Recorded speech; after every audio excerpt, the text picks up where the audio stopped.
Hey, welcome to In the House, a special May the 4th be with you on edition on May 3rd, a day early, better early than late. Exactly. Exactly. How are you, my friend, the horror cat dad? Good man. Good. I'm doing good. How about yourself? Good. I'm very impressed with your fancy hat for Star Wars Day. Very festive. Thank you. Thank you. I like it. I see our friend Patrick is already here in the chat, and he says Chewbacca was a cat. So Hey, you're Pat. How's it going? the horror Chewbacca dad for today. Good job. Nice. Also, our friend Anthony is here. How you doing, buddy? By the way, I might work as a park security guard. Oh, that's fancy. Nice. Do you have any idea what Nice. park it's going to Nice. be, or just in general? I know Anthony's been doing like a job training program and some other stuff, so that's good news. Do you see my Anthony Chabot saga? No, I need to get to the bottom of that. Did you make that, or did somebody else make that? I thought I saw somebody else, advertising that it was going to be out. So I'm curious Yeah, to see. I thought that too. I thought it was under somebody else's channel or something. Yeah, I thought somebody maybe made a documentary about Anthony. I don't know. We'll have to watch it and get to the bottom of it. So the answer is no, Anthony, but it's also will happen. So hang in there. My friend Nate is here. He says Don. He says Larry. We say Nate. How you doing, Pat Master? Nice to see you, buddy. Mr. Dan and Horror is here. Welcome, Hey, Mr. Mr. Dan. Dan. Hey, it's a full chat. Let's see here. Anthony says somebody else made it. Okay, so good. Yeah, Oh that wow, was awesome. Look at you getting tribute videos, buddy. That's nice. that's awesome. Uh, Folks are welcoming each other to the chat. Wilkie's Movies and Music are suddenly becoming a regular these days. Welcome. Hey, Thank Corey, you how's it for going? joining. Let's see here. Hey, Corey and Dan, everybody's welcoming each other. That's nice. Yeah, so like we were saying, tomorrow is May the 4th, the annual Star Wars holiday. May the 4th be with you. So, yeah, you know me, I enjoy Star Wars, but I love a good pun, so I couldn't miss that. So, you got any big plans for the 4th of May, the holiday? Um, yeah, I don't know. Maybe just kind of hang out, watch Empire Strikes Back, or Rogue One or something. And we'll Mm. get into why I would choose those two. But no, yeah, not too much. Probably just kind of hang out, relax, get ready for the upcoming weeks, man. It's gonna be crazy the next 2 weeks. Well, be warned, it's a trap. So shout out to it's a trap. Let's see here. Hey, Patrick and Bab. All right, people are welcoming one another. That's nice to see. You been watching anything good this week? Anything new and exciting since the last episode? Not ttoo much, but I did watch. I guess something sci-fi related. I did see. I went back and rewatched Trancers. Have you ever seen that? Oh, I'm trying. When you said before that you were going to watch it, I was trying to remember. That's like a time travel type thing. Is what Tim Matheson in there? Who the hell's in that? Break it down for me. Tim Thompson. Tim Thompson. Okay, like kind of a silver haired dude. Is that him? Yeah, yeah, Yeah. and then he's got a trench coat, and he loves having a trench coat on. So it's if you watch it, it's sort of like it definitely has lower budget Blade Runner esque vibes to it. I remember it from 80s and 90s cable or whatever, like, late night, but that's what I'm saying. It was kind of I know it's a bit of a cult classic, but it's been years since I've seen it. Helen Hunt's in it too. Oh, really? Yeah, HH. yeah, early Helen Hunt. Suddenly it's a Maxito production. Greetings and salutations, Professor. Welcome. For those of you not keeping up with the Professor's comings and goings, he's forever making awesome trailers on his channel. Some inspired by Into House, others inspired by his own crazy imagination. That alien Alf, who was it? Yeah, I was cracking up with that. Good, man. That's good. Yeah, that was yesterday's video, I believe. Yeah, I was cracking up, or the day before. So be sure to go to our friend Macabro's channel and check out some awesome stuff there. He's always killing it. See, my thing is, if he even gets he needs to get like some funding to do a short film of one of those. That's what I'm saying. I mean, like just even the quality and the love that he puts in it. Yeah, it's just, man, you could tell on the screen. It's great. Yeah, I every time one pops up, I'm excited to see where it's going. What was the zombie boobs or whatever was on yesterday too? I think. Yeah, I was like, Professor's just knocking these out. Like I said, those would take me a week or two to make, and he cranks them out like in a day. His editing skills are amazing. Yeah. Mr. Dan says Trancers is pretty good. Tim Thomerson. Thomerson, there you go. Yeah, I was gonna say I couldn't remember his name. Yeah, I remember him being in a lot of stuff. He was a good like cult actor. He turned up in a lot of fun stuff. Patrick said he went back and watched Battle Los Angeles. I never saw it the first time. I remember when it was in the theater, it was called the Battle of Los Angeles, and then they got sued, or Battle for Los Angeles, something, and then they got sued by, or were threatened to lawsuit at least by Rage Against the Machine, because that was the name of their album. So then they had to change it when it came out on home media or non-theatrical release, and it became Battle: Los Angeles. So that was the main thing I remembered about it. I knew it was a like alien invasion type movie, I believe. I kind of felt like it was some sort of generic. I was like, I'm not really too interested. Maybe I'll check it out sometime. Yeah, it's one of those. I would rather see it than Battleship. But come on, man, Liam Neeson. Okay, you got me. All right. In all fairness, I haven't seen that one either. Okay, good. Fair enough. Macabro says, it is I, Dune's #1 Nope, can't do it. Say it with a straight face. So the Dune hate continues from Professor. We appreciate that.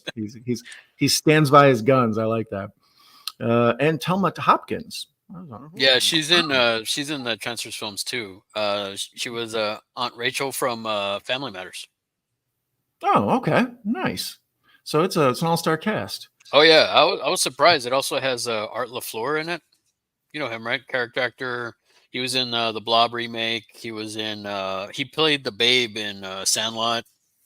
Oh, okay. So if if you see him, like you'll know him when you see his face. You're like, oh, that guy. He's one of those actors. Very good character actor. I love a good character actor where I have to be like, who is this guy? I see him everywhere. And then I have to find out who they are and be like, figure out where I know him from. Patrick says his money's on Garfield in the Alien versus Alf versus Garfield battle. I like it. I think it a lot of options, and I enjoyed that Alf and the cat and Garfield had to join together to battle the xenomorph like that. Yeah, it's even got a plot. It's wonderful. But I feel like as soon as they take out the xenomorph, like Alf is going to turn on Garfield. Oh yeah, for sure. It's a total double swerve, Vince Russo style. Now it's Dark. Jim is here. Good evening, everyone. Welcome, Jim. We love having you here. Don't forget they are joint productions with Into House Productions too. Yeah, I know. I thank you at the Into House and then the Maxitos production, all of it, the beginning of it. It's very professional. Every time I see him, I'm like, ooh, nothing gonna be another banging one. I like it.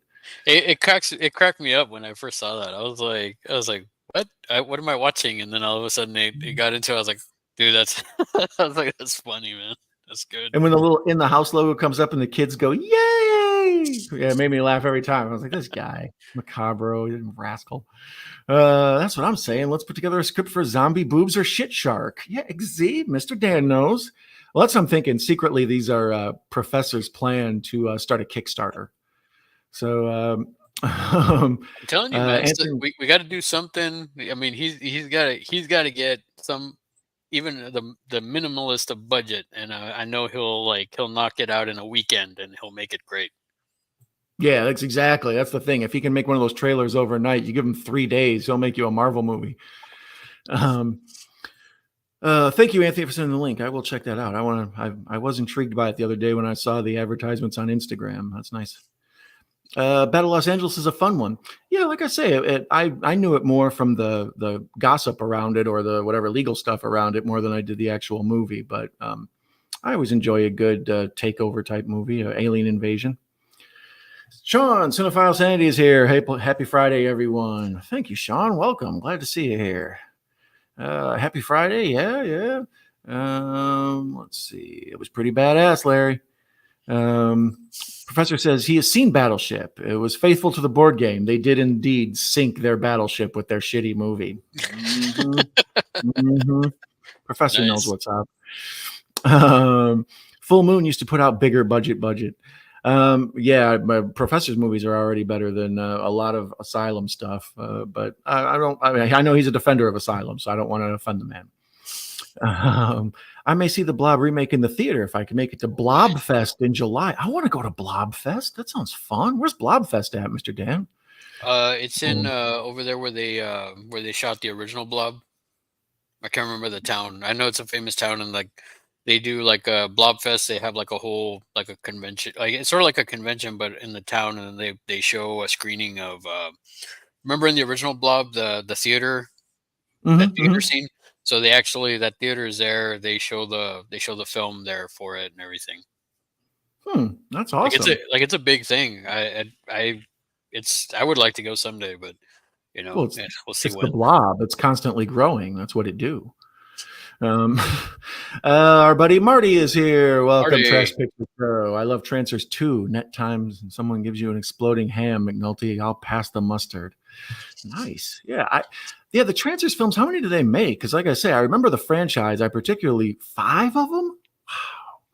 Yeah, I remember that first one. Like I say, Tim Thomerson, but he's kind of the poor man's Tom Atkins, I guess. I don't know. He's a little more classy than that, but yeah, I like him. See, the interesting about Marty saying that about the part 2, that was the first one I saw, and that was the one that I really liked for the longest time. Like I was like, man, this is great.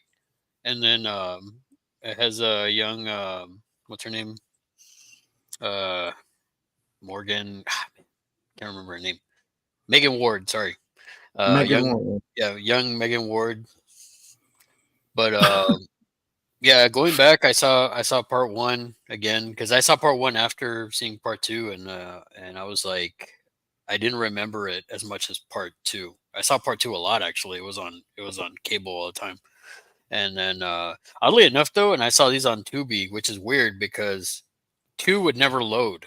Like I kept trying to watch it, so I was trying to do like a double feature and watch 1 and then watch 2, but like it would get like 10 seconds into it and then it would just keep spinning and it would never load. They didn't have Trancers 3, oddly enough, and then they had 4 and 5. And then they had this other one called Trancer something or another, and I think it was like a female or something like that. Huh. Yeah, like I said, I remember the franchise, but I barely remember. Didn't it have something to do with like time being stretched out or something like that? I don't remember. It's been a minute. 4K Tent Revival. What's up, guys? Hey, welcome. And Sean says, sup, Brad. Battleship was straight cat poo. So the reviews are pouring in for Battleship, and it is Rihanna's worst. So let's see here. Also, thank you for your awesome collab with Blind Furry. You both nailed it on the first go. Well, thank you. Yeah, I like I said, when you asked me, I was like, oh, for sure, I'll be in there. And then when I watched it and I heard Larry was in there too, I was like, oh, he's keeping secrets, this guy. No, so, it was great, man. It turned out really good. I was like, man, that's funny. Yeah, be sure to check out Professor Macabro, or if one of you fine moderators want to put the link to Blind Furry or Zombie Boobs or any of them up there. You've Alien versus Alf versus Garfield or whatever. Yeah, all of them. European or Texas Werecow and our European Werecow in Texas. All of them. They're great. Yeah, and we appreciate that we're in the collab with Into House. It makes me feel special. Let's see here, folks. Are welcome everybody. Colonial Theater, Phoenixville, Pennsylvania. Okay, for some reason I thought Pennsylvania. I don't know why I thought that, but Helen Hunt is super cute in that first Trancers. Terrible choice of jackets though. So now I have to keep an eye out for Trancers 1 and Helen Hunt's fashion choices. Did you watch anything else besides Trancers this week? I started watching X-Men 97. I finally gave in to the peer pressure from everybody on the interwebs that kept saying that it was good. And because I was very I don't want it to ruin my love of the original animated series. So I started watching that, and so far I think I'm like 5 episodes in, and it's pretty good. Animation's really good. There's a lot of action. The drama from the original feels like the same. It's cool that they got the same voice actors as well. So I'm digging it so far. I don't want to give anything away, but yeah, it's pretty good. It's like the original, like they're wrapping up stuff, in every episode, which is kind of cool. It's kind of like its own contained episode. Oh, that's awesome. Yeah, I was kind of on the same boat with you. I have such affection for that original old school episode, and that came out like when I was in late high school, college or something. Like it was been out for a while. You know, it came out at an age when I wasn't really watching cartoons, and it would be on and I would put it on and enjoy the hell out of it. So yeah, I kind of don't want to miss it, or I didn't want to ruin it. But if I keep hearing it's good, like our friend Macabro says, X-Men 97 is so good. Magneto was right. So yeah, I don't know. I may give it that a watch. Like I said, I'll probably add it to my list. Jamie Hart is here. Girl. Glad to see Jamie back around. She had to take some time off for health issues, and to see her more active in the community again, at least healthy enough to be active in the community again, is really good. So I believe she's going to try to pull off a birthday stream when her birthday comes up. Oh, so nice. I would like for her to get healthy to pull that off. Another year of Jamie is something all of us would dig. Macabro did put the link in there. So those of you in the chat, or those of you watching this later on in the replay, feel free to follow that link and check out all of Professor's works. Oh, that's you who put that in there. You're moderating. His one and only complaint about X-Men 97 is they took the thick rogue away. You know what? That's what I was going to ask, if thick rogue was available. So no, the rogue cakes are gone. Yeah, sadness is sad. Yep. I myself, I didn't watch anything new this week. I did some old watches. I watched LEBOWSKI for mental health purposes, just on my own, not with anyone else. Just put LEBOWSKI on because it calms me down. I also I watched Nightmare on Elm Street. Ooh, what do you got? Ooh, you got a toe with polish. What is it? Is it by 6 o'clock? You got me a toe with polish by 6 o'clock. Nice. So, you want a toe? I'll get you a toe. I can get you a toe. I also watched the original Nightmare on Elm Street on my channel. I did a watch along of it. That original is just one of my favorites. It's about I don't know. I find it scary. I find it well made. It's Freddy at his finest. I know a lot of people love Dream Warriors, and a lot of people in the chat were caping for part 2, but it seems universally most folks liked 1, 2, and 3 the best. So let's see here. Our friend Two Boys and Their Scary Pops is here. What scene from Star Wars movies got you hyped watching in the theaters and really hooked you on the fandom? We will get to that. That is our next section we're moving on to. I should have waited. Congrats, Larry, on the nomination for Horror YouTuber of the Month. I'm always going the wrong way. This guy right here. Yes, good. I'm hoping that you bring home the crown to Into House. I've previously held that award, and you've also previously been horror or YouTube Entertainer of the Month. So we're just collecting all the Infinity Stones for our gauntlet, and then all the sabers, all the lightsabers. There you go, tying it all back together. So this month's winner was Jinja Ninja, Jason, our friend, who's a frequent collaborator in the chats and hangs out with us. We need to get together with Jason and do something. The time zones are hard for that, but our Aussie buddy won it this week and brought it home. So I recommend you check out, what is it? Jinja Ninja JK? What is his at? I believe that's what it is, something like that. But yeah, our friend Jason won that this month, so be sure to look out for his video nominating our friend Larry, and then vote for our friend Larry for Horror YouTuber of the Month. I'm just glad to. I mean, I'm just. It's nice to be nominated. If I win, that's cool. I mean, if not, there's some other great people on there too.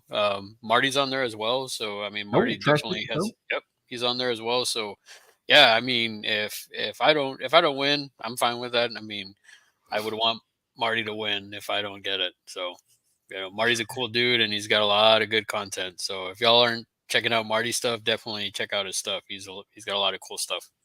Yeah, Marty's definitely an awesome guy, and he's real knowledgeable about things he's into. So he's no faker. Yeah, I'm glad to see you nominated for that. I'm glad that Jinja Ninja won last month. So yeah, be sure to check out his channel, subscribe to him, tell him how great he is, all of the above. Our friend Macabre wants to know, did I accompany LEBOWSKI with the requisite white Russian? No, this time I didn't. Usually I do. I love getting drunk off chocolate milk. It's delicious.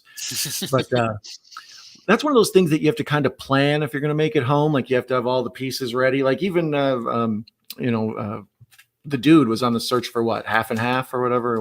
What's he cut his way? Yeah. Yeah. With half and half. Yeah. So yeah, that's kind of what I thought. I'm long overdue for one though. So let me ask you this: like, when you make yours, do you make it with half and half, or do you use like actual like creamer, like coffee creamer? Or... It's been years since I've made them myself because, like I said, you have to buy everything. You got to get Mhm. what Kahlua, Kahlua, vodka. vodka, uh, your choice of cream or milk or half and half. Hmm. Um, I think maybe I made mine with milk. I don't remember, but I think I was maybe half and half. But yeah, like I said, to have all the ingredients was something. So I usually just order them in a bar, and then the bartender brings up Big Lebowski to me, and we have a nice discussion. So let's see here. Jamie says that Larry's nominated. Post a link to vote. So yeah, I don't know. We will have to get that link up there for us. Jamie Hart says that she also saw OG Star Wars in the theater when she was 5, and it changed my life. Nice. We'll be getting to that in just a second. Yeah, in addition to Nightmare on Elm Street, I also watched Planet Terror on Mr. Bones' channel. Previously, I had done Death Proof, and he had done Death Proof. I think both of us were under the gun to watch it before it went away on Tubi. It was one of those, you got 4 days left deals, so we both rushed in. So he contacted me the other day and said, you want to watch Planet Terror, and we can each have our own version of a double feature. So that went well. Yeah, I started watching it, and yeah, it was getting kind of late, so I had to I had to go to sleep. I'm an old man. But no, man, what I need to go back and finish watching it. So yeah, I saw the most of the beginning, so it was pretty good, man. It was a lot of fun. Yeah, I appreciate you dropping by. Yeah, it's always a good time with Bones. Bones puts on a fun presentation. Eric says, how has your week been going? No door to keep looking at. Yeah, I flipped the camera back around. The suspense of whether or not I was going to be murdered during a stream was just too much for people. But I survived. That's all that matters. So Jamie also points out that White Russians are icky. What is wrong with you? They're delicious. It depends who makes them, I would think, because it depends on how. If they're over vodka, I could see how they would be a little, flamethrower. But, well, that's the other thing too. Is like there's some places that they'll shake and strain them, and that's not the way to do it. Yeah, I've like never heard of I've been that. to places where they shake it up and they strain it, and it just tastes really weird. The proper way to do it is just like pour the vodka, pour the Kahlua, and you just pour it on top, and then with the straw, you just kind of like stir it in. That's the proper way to do it. If you shake and strain, it just I don't know. There's something about it that just messes it up. I think it's just with the ice and everything, it just waters it down, and the mixture of it is not that good. Professor says he's desperate to use a coffee creamer, but they turn out kind of bland. Half and half is really the way to go. Yeah, I've had that, like the coffee creamer where it's like hazelnut or whatever. And I've thought before when using it in coffee, it's like, I bet this would work good for half and half or for a White Russian. But Professor says, no, it's a little bland. So our expert on drinking and boobs is letting us know that half and half is really the way to go. See, and that's the thing too. Like, so for Halloween, I also made my own recipe for a White Russian. Like, it's spooky themed, or I guess Halloween themed. Oh yeah, what did you do? So I got a pumpkin pie infused vodka. Use that with Kahlua, and then use you can, if you want to, you can use pumpkin spice creamer. I call it a spooky Russian. There you go. Look at you making a Halloween treats.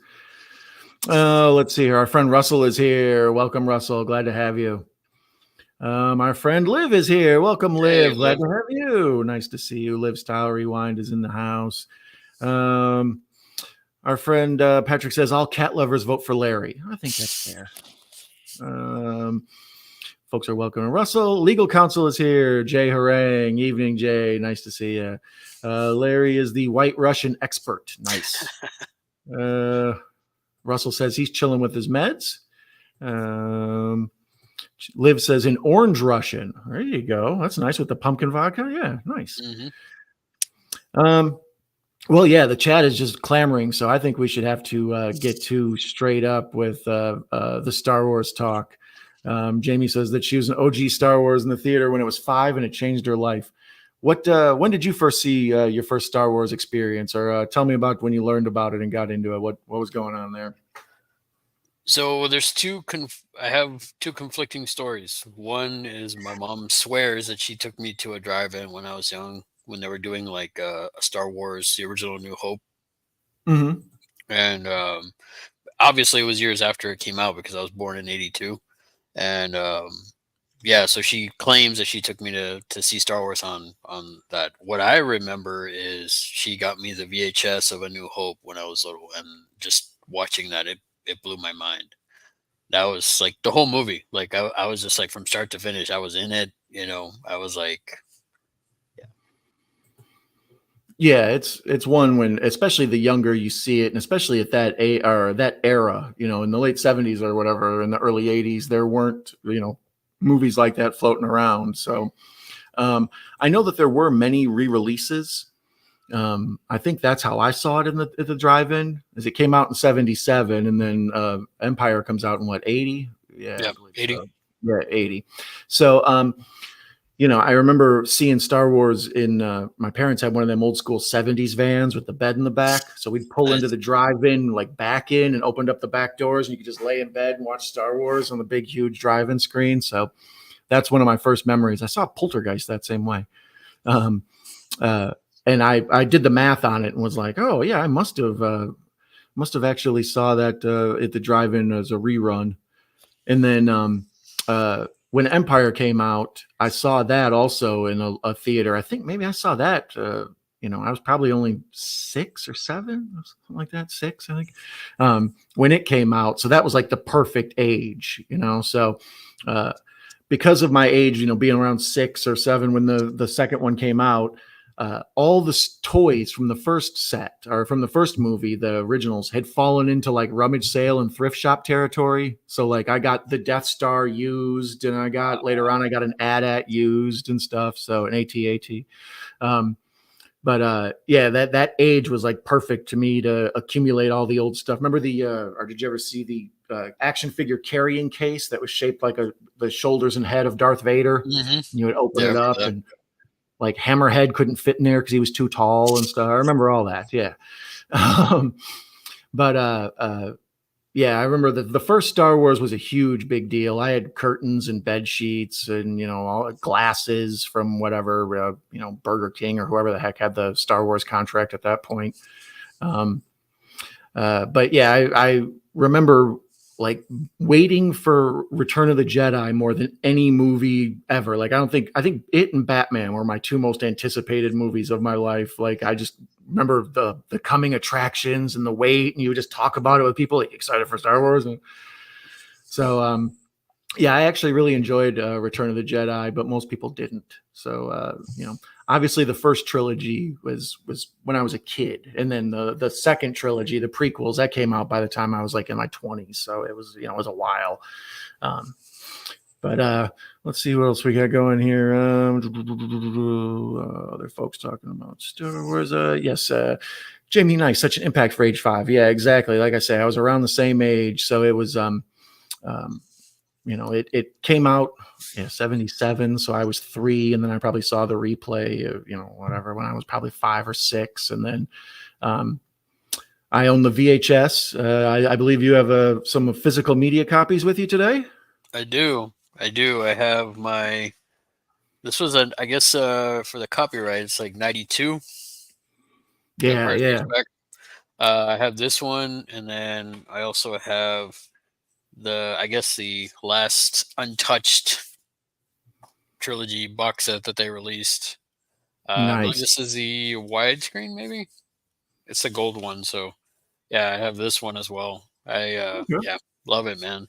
And last but not least, I have the first DVD set and this was a big deal. I was waiting at Walmart like after midnight, and then I was like, man, I can't wait that long because they weren't gonna like release it. I could see it behind the cage, but the DVD Mm-hmm. release. I was in college when this came out, and I actually left school early so I can go hit up a Walmart to get it. And sure enough, there were people there that were waiting for it. That's the same, almost the same mission I had. I was running video stores at the time, and we got posters, like movie posters that say "for the first Nice. time on DVD." So I actually have some of those framed. Nice. The cover, the classic with Luke holding a lightsaber over his head and Leia on his leg and all that. But man, the hype around that and the will they sell out and everything. Like I went that first Tuesday, like I think Monday night late, like you say, or whatever, past midnight, anxious to get it. And yeah, I was there while they were putting it on the shelves. If somebody put it on the shelf, I just reached over and took it. And I remember the guy kind of looking at me like, "Hey, can't you wait?" No, I can't. So I punched a 5-year-old to get to it. that Empire you held up, I have the same VHS set as that. As I was telling you before, it comes in a box set with Yoda on the cover, whatever, with the original, blue box set. You open it up, and it's got the 3 in it. So I put on split screen. I watched the full frame version of the original, whatever, the 90s VHS release, and then I watched the brand new DVD remastered. So I put them on split screen, so you could do like both. Keep track of the new changes in the new edition, but you could also do the keep track of the difference between full frame and widescreen. There's a lot of things that get cut off on the edge on full frame. So you go through and you realize, all the different things that you didn't ever notice without it being in widescreen before. So that was one of the only times I ever did the split screen, widescreen, full frame comparison test, but it was pretty cool. Yeah. And the thing of it is, a lot of people, I feel like, I feel there's certain people that don't know this, but they say that there's no version on DVD that the original theatrical cut that it exists, but that's actually not true. Walmart, they released like the trilogy. Apparently, it's like a transfer from the Laserdisc, and luckily enough, I was able to get Empire Strikes Back, so I have that put away. Like I wasn't able to get it out in time to show it, but it has both versions on it, and it has some like old school artwork on the actual disc. So, man, it's crazy to see. Like whenever I pop it in, I only watch that version, the original. I just, Yeah, I think that's kind of a weird experiment in film history where a film is constantly evolving. Like generally once film's locked and it goes to a theater, it's done. Like you don't ever get to tinker with it again. Maybe in subsequent like home releases, you can get rid of 1 or 2 glitches, but not recut it or add new scenes or take stuff out or digitally manipulate stuff in the frames. And but that the DVD you say of the original Empire, I think they sold those as what, individual like discs. They didn't sell them as a box set or anything. You had to buy the 3. And I think, do they even say on the front of it like the original uncut edition? Like they kind of hype it like. And only Walmart had it. Like because Best Buy didn't have it. I mean, trying to think. I don't think Target didn't have it either. Only Walmart had it, and it was like a special like box too. Like it came in like in a special box and had some artwork on it, and then you just take it out of the box. It wasn't much. I think it was like I think it had like an extra disc. Like I know it came with something that said like the story of Star Wars. At least the one that I got. I don't know what the other ones came with because I didn't get them. For me, I was just like, nah, man. I just want Empire. That's the that's my favorite one. It's just I love Empire. Well, you mentioning that Empire Laserdisc, that brought back memories. As a kid, how sometimes you set up like a play date or whatever. You go over to somebody else's house and stay for a day and play, and then they come pick you up later on or whatever. It's basically free babysitting. I went over to my friend Jeff's house. Jeff. I went over to his house and he's like, went and asked his dad something, and he came back and he's like, "Oh yeah, it's cool." I was like, "What's cool?" And he like took me into the den, and there was like a pool table and stuff. Apparently, you don't want kids playing in there with a nice pool table. We walked over to the big screen TV and he pressed a few buttons on something I'd never seen before, and Empire Strikes Back was in his house. And I'd never seen that before. You know what I mean? Like the ability to queue up that, especially that movie. It was still relatively new at that point. And it blew my mind. I was like, that was before we ever owned a VCR or anything. So, nice. Yeah, that was my first experience of home media was Empire Strikes Back. I can still remember sitting there dazed watching, Luke try to climb up the rope to get into the AT-AT and stuff, and with the lightsaber and all that. Like, yeah, it just blew my mind. Let's see here. Jay Herring says, I was taken to Return of the Jedi as a kid. Nice. Yeah. I remember going to that. I remember That was another one. I had the movie magazine. They used to come out like as a pre-advertisement before big movies would come out. And there was a Return of the Jedi one with a bunch of previews in it. Wow. And I remember seeing like the Emperor's Crimson Guards and stuff in there and just thinking that was so cool. Like, who are these guys? They're neat. And then they don't do jack squat. But but then like the Ewoks, there wasn't any explanation of it. So I remember just thinking baby Chewbacca's. Like that's what I thought they were, was little kid Chewbacca's. And then when I saw the movie and understood more, oh no, these aren't going to do with Chewbacca. They're just also furry. But yeah, I'm not as hard on Return of the Jedi as most folks. A lot of people think it was a terrible way to end the trilogy. But like I said around about Dark Knight and Dark Knight Rises, like how do you follow something that's like a huge masterpiece, arguably a 10 out of 10 movie? Like it's almost impossible to, wrap something up that good. So I'm not as hard on Return of the Jedi as most folks. Yeah, I'm not either. I mean, there's a lot of good stuff to it. I still love it. I had no issue with the Ewoks. I guess maybe because when I was a kid, it was like, oh man, these little bears are like super cool and stuff, and and then just the end fight scene with Vader and stuff like that. I mean, it's so emotionally charged, and I mean, granted, not as emotionally charged as Empire, where it's like I am your father. That still gets me every time I'm watching it. I'm like, man, so good. The end of Empire is almost like a horror movie where he fights Vader. Like when he walks into that first with the carbonite freezing chamber after they've already tested it on Han Solo, and then everything just goes super quiet and it's foggy and it's like very creepy. And then you hear Vader's voice as he pops out and stuff. It just it felt like a horror movie. And then just to walk around this big empty station and then have him pop out every now and then and attack. And I don't know. I always kind of thought it was one of the coolest things I'd ever seen. And then when he loses the hand and we end with him getting the robot hand, even as a kid, like, I don't know, whatever, 6 or 7 or however I was, I grasped the concept that, oh, now he's turning into Vader. Like he's becoming part robot, just like his dad. So if you can translate big concepts like that to a child to even understand, that's just great filmmaking. Patrick says, how could Star Wars have such badass ships, but they carry no deflectors? They do. They have shields. I would say they have shields of some sort, right? Yeah. I don't remember but whatchamacallit? The one we hate is that Last Jedi, I believe. That don't they have a thing with Poe trying to fly low onto the Star Destroyers or whatever? Like, isn't he break their shields or something? So for that one, so what I don't understand about that is, so they're flying just far enough for the First Order not to do any damage to their deflector shields, which makes no sense. Because couldn't the First Order just like throttle up and go a little bit faster? Give it some gas. Yeah, I mean, come on, and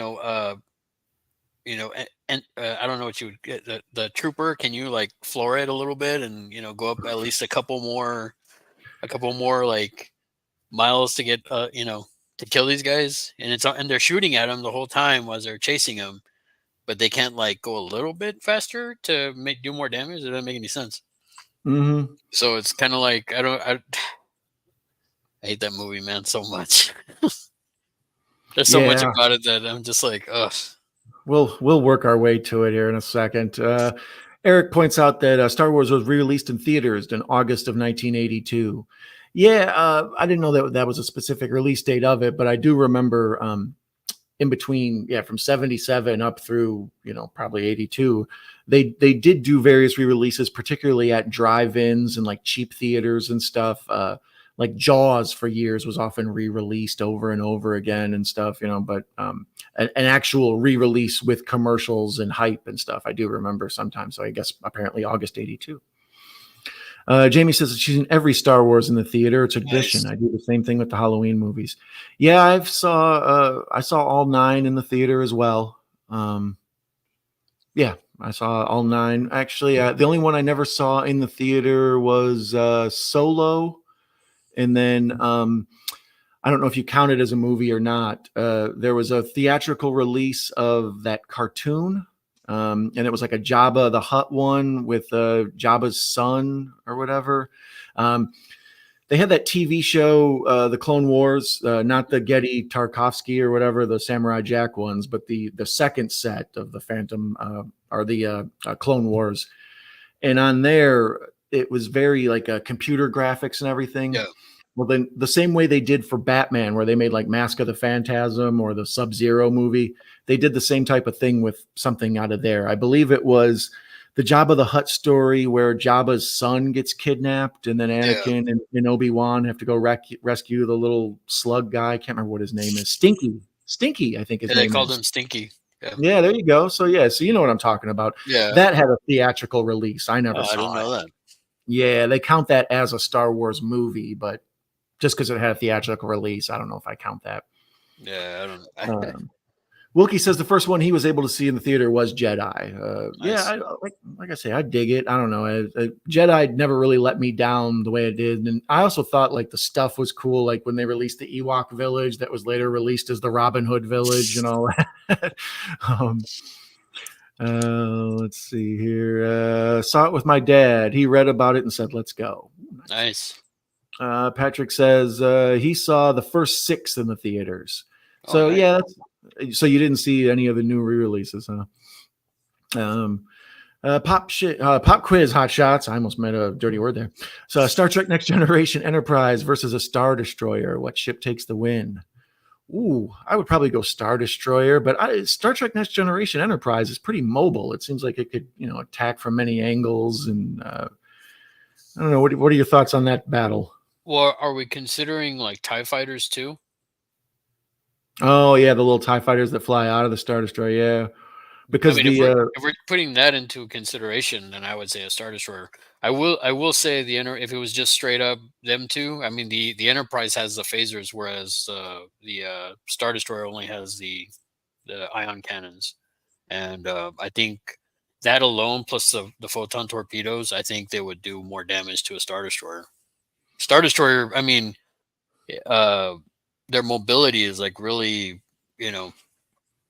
That's what I keep getting back to is if the Enterprise like got behind it somehow, it would be really difficult for that thing to turn ship back around. It's like driving a battleship, you can't really make drastic turns. So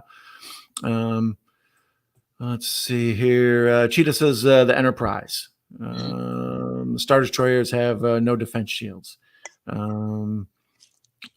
Let's see here. A Star Destroyer would swallow the Enterprise whole. Gulp. The sound effect was extra nice. Thank you, Jamie. You go to the second one for that too. Oh, let's see here. Professor Star Trek: The Next Generation. Nice. Franz, welcome, Franz Sanchez. Hey, Franz, how you doing? Yeah, friend of ours from Video Tasties chats. Franz is always a cool guy. Hello. What's all this then? We're discussing tomorrow's impending May 4th, May the 4th be with you celebration. This is episode 13, so I had actually considered doing a Friday the 13th themed episode, but eventually we're going to have a Friday the 13th fall during the show at some point, and then what are we going to talk about? So it just seemed to me it was natural to do this one. Where was Eric's question a second ago? It was actually a very good one. Where'd he go? Eric says, will Don be doing a ritual dance for Cinco de Mayo, or is May 5th just for Revenge of the 5th? I'm afraid I'll get canceled if I do any sort of ritual Cinco de Mayo dances. Pants optional. Yeah, pants optional. Gringo de Mayo for me. But do you celebrate Revenge of the 5th, or do you call it off after May 4th? Is enough? Yeah, I mean, enough's enough. I mean, I don't really even celebrate Cinco de Mayo either. I mean, it's just Star Wars Day is. I think that's enough for me. I'll probably wear a Star Wars shirt tomorrow when I'm out running errands or doing whatever, and it's like, hey, yeah, Star Wars. I always like when I wear shirts out in public, like on May the 4th or whatever, you got a Star Wars shirt on. Every now and then you'll get like, a pot-bellied guy with a beard will like walk by and be like, that's my people. He knows me. He recognizes me. It's never a beautiful supermodel woman. It's like, whoa, you celebrate Star Wars Day? I will say this though. There's a story one time I went to before was it before or after Last Jedi? I can't remember. I was wearing a Star Wars shirt and I went to a bagel place, and the cashier, she was like, she saw I was wearing a Star Wars shirt, and she's like, "Oh, you like Star Wars?" I'm like, "Yeah, yeah." And she's like, "Oh yeah, I like it too." And I started asking her. I was like, "Oh yeah, which is your favorite?" This is my question I ask anybody that tells me, like, that references something. And did She's she like, say part 4, the one with the whales? You're like, you liar! You liar! that'd be hilarious. No, she said very, very, very specifically though. Oh, I like the ones with Adam Driver. Not even Kylo Ren. Not even like just Adam Driver. I was like, oh, okay. And then You she see asked what? me before I walked away. She's like, if I was to watch all of them, what order should I watch them in? And I was like, okay, well, I would say if it were me, I'd go Rogue One, and then I would do the original trilogy, and then I would go back and do the prequels, and then the other ones after. I mean, it really doesn't matter. So you're okay. So you go Rogue One first, and then original trilogy, and then back to prequels. Mm-hmm. See, I would think if you started with Rogue One, you would then go prequels, and then original trilogy, and then Disney trilogy. But you like the time jumping aspect of it? Yeah, because I mean that's how I saw it, and I feel like Rogue One did a really amazing job of bridging the gap between into A New Hope, at least in my opinion. And I feel like Rogue One is the best Star Wars film that Disney has done. Like, that's the best one. Uh, it's the one I could still go back and rewatch, and it's just like it gets me every time. It's like Kevin Smith a long time ago when Rogue One came out, he had said that it's up there with Empire, and I was like, man, it's a bold statement. Until I saw the movie, and I was like, I can see what he means by that, because it really, like, it's really good. It really still, like, I was really like, man, this is a really good movie. I can watch that movie, just as much as I watched the original trilogy. I enjoy Rogue One and Force Awakens the best out of the Disney ones. The other ones are arguable. Let's see here. Mr. Dan says he would love to hear a conversation between Yoda and Data. Yeah, neither one of us are into that. Yeah, do that. We are not going to. The Enterprise could transport a warp drive into a Star Destroyer. So we're still having the Star Destroyer TNG debate. I like that. It's nice to see. Enterprise has photons and Star Destroyers use lasers. So see, the battle rages on, in both on screen and in our hearts. The poster in the movie theaters was so awesome to see. Yeah, I do agree. Yep. Brent Spiner was on an episode of To Tell the Truth under his real name, Brent Mins. Russell's always got the good deep cut info. Franz says, I remember seeing the internet screen captures of Hayden Christensen being inserted into the End of the Jedi in place of Sebastian Shaw, and everyone saying, that's fake, right? That was actually one of the first times Star Wars annoyed me. Like, although in a lot of the home media releases, I never noticed it in the theater, but Return of the Jedi now, when I think of it, one of the main problems with it is there's that weird black spot on the Emperor's hood. You know what I'm talking about? Like, whenever they show Palpatine in a lot of the versions of the home media, there's like a strange, I don't know if there was a mistake, a cut in the film or some sort of like scratch on the film, but they put like a black blob like around his hood. It looks like a really bad Photoshop is what it looks like. Like if you I take a picture on your phone and you use that spot removal thing, that's what it looks like. There's just like a weird black blob around the edge of his hood. Interesting. And it especially on the VHS version. And then when it came out on DVD, I presume they would have fixed it. And then no, it was still there. I was like, So how are you going to add all this extra crap and then not take out that weird black blob thing? So next time you watch Return of the Jedi, keep an eye out for the Palpatine's weird black blob. Yeah, definitely will. I will say this, like, I go back to like I wish that they wouldn't have touched like Empire. And honestly, what's interesting in the special editions of Empire, there's like a minimal, like, the stuff done to it, but what they did do to it, it really, like, I'm like, man, why'd they do that? Like, there's like, I feel like the original face of the Emperor was more menacing and scary, because you only see like an eye and you see like a dark, like you really don't see his face. You just see like an eye and then it's just like really dark. And so I felt like that was more scarier than now you see his, you see his face. Yeah. The other thing was like Vader has this line when after the whole like he fights Luke and stuff and he's going to a shuttle. He just says like a simple line that's like, very powerful. It's just like, bring my shuttle. And they changed it to like some long sentence and it just, I don't know, it just sounds weird. But I don't know, man. I'm Yeah. When they re-released the 3 original trilogy in I don't know, mid-90s, I'm thinking they did the special editions and they added like the Banthas to New Hope and they added like a scene of the Wampa in Empire, and the Wampa was kind of scary with the bloody mouth and stuff. Cool. That one I didn't mind. The musical sequence, the extended one in Return of the Jedi, I wish they wouldn't have done that with Cy Snoodles or whatever. Yeah. That was too much. Let's see here. Professor says he also has those 2-disc sets that have the unaltered version and the special edition. So he has he says sets plural, so he has all 3. I'm gonna need your address and a list of the times when you're not at home, just for personal reference. Use his own joke against him.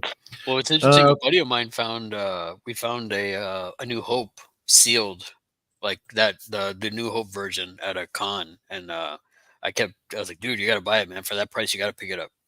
And so he ended up picking it up, and I was just like, yeah, man. It's like you can't find those unless you go to eBay, and they're gonna be like friggin' expensive. But it was sealed, like it was still sealed and everything. I was like, man, I if I were you, I'd pick it up.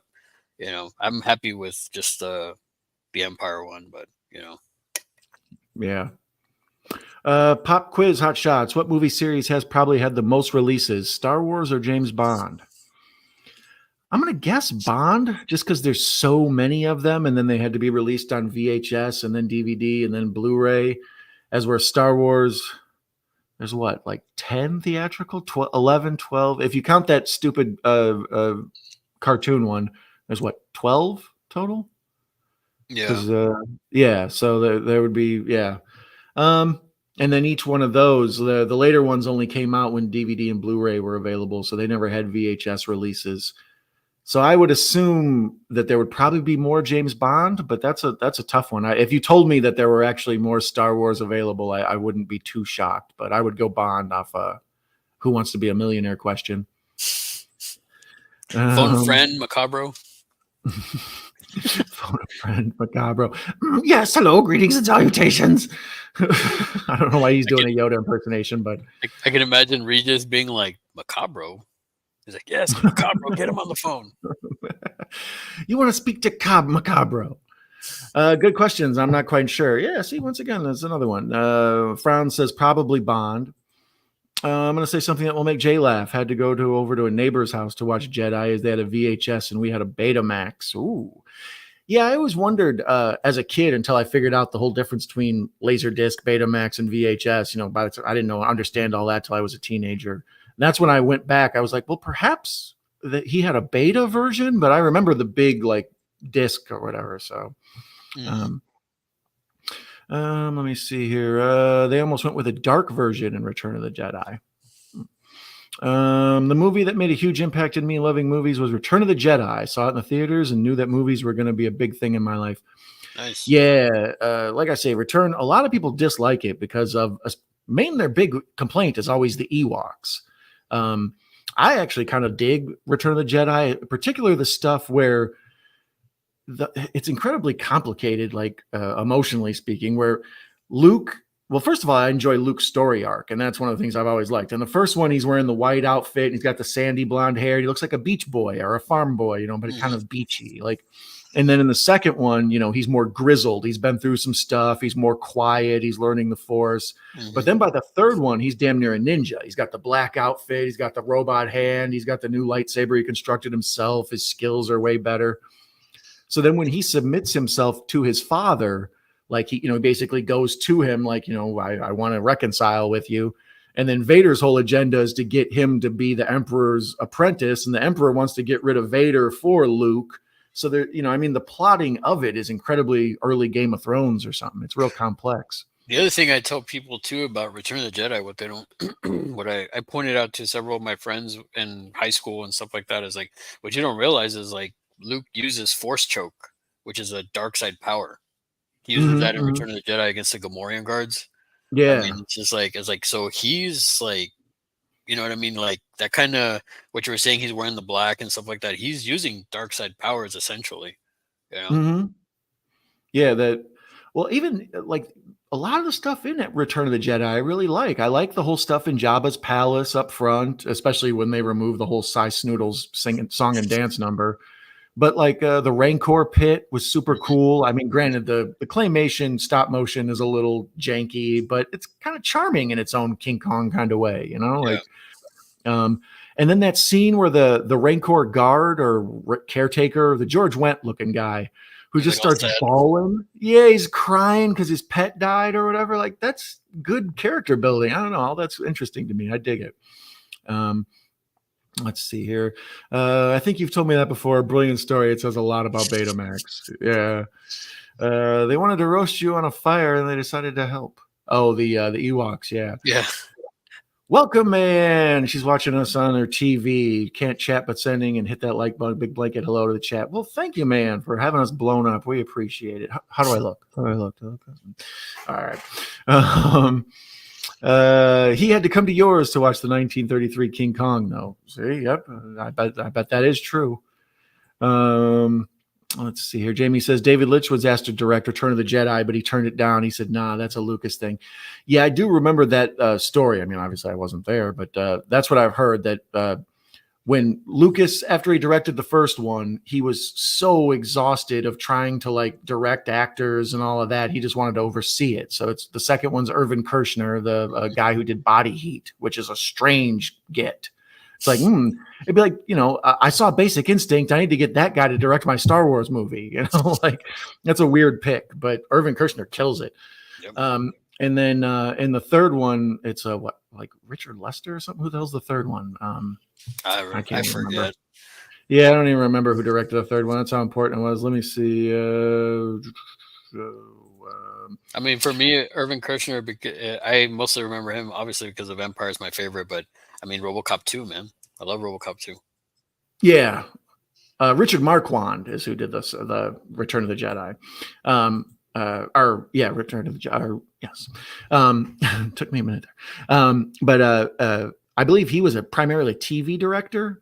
Like then that's why a lot of people think Return of the Jedi isn't as well made as Part 3, or as Part 2 rather, or Part 6.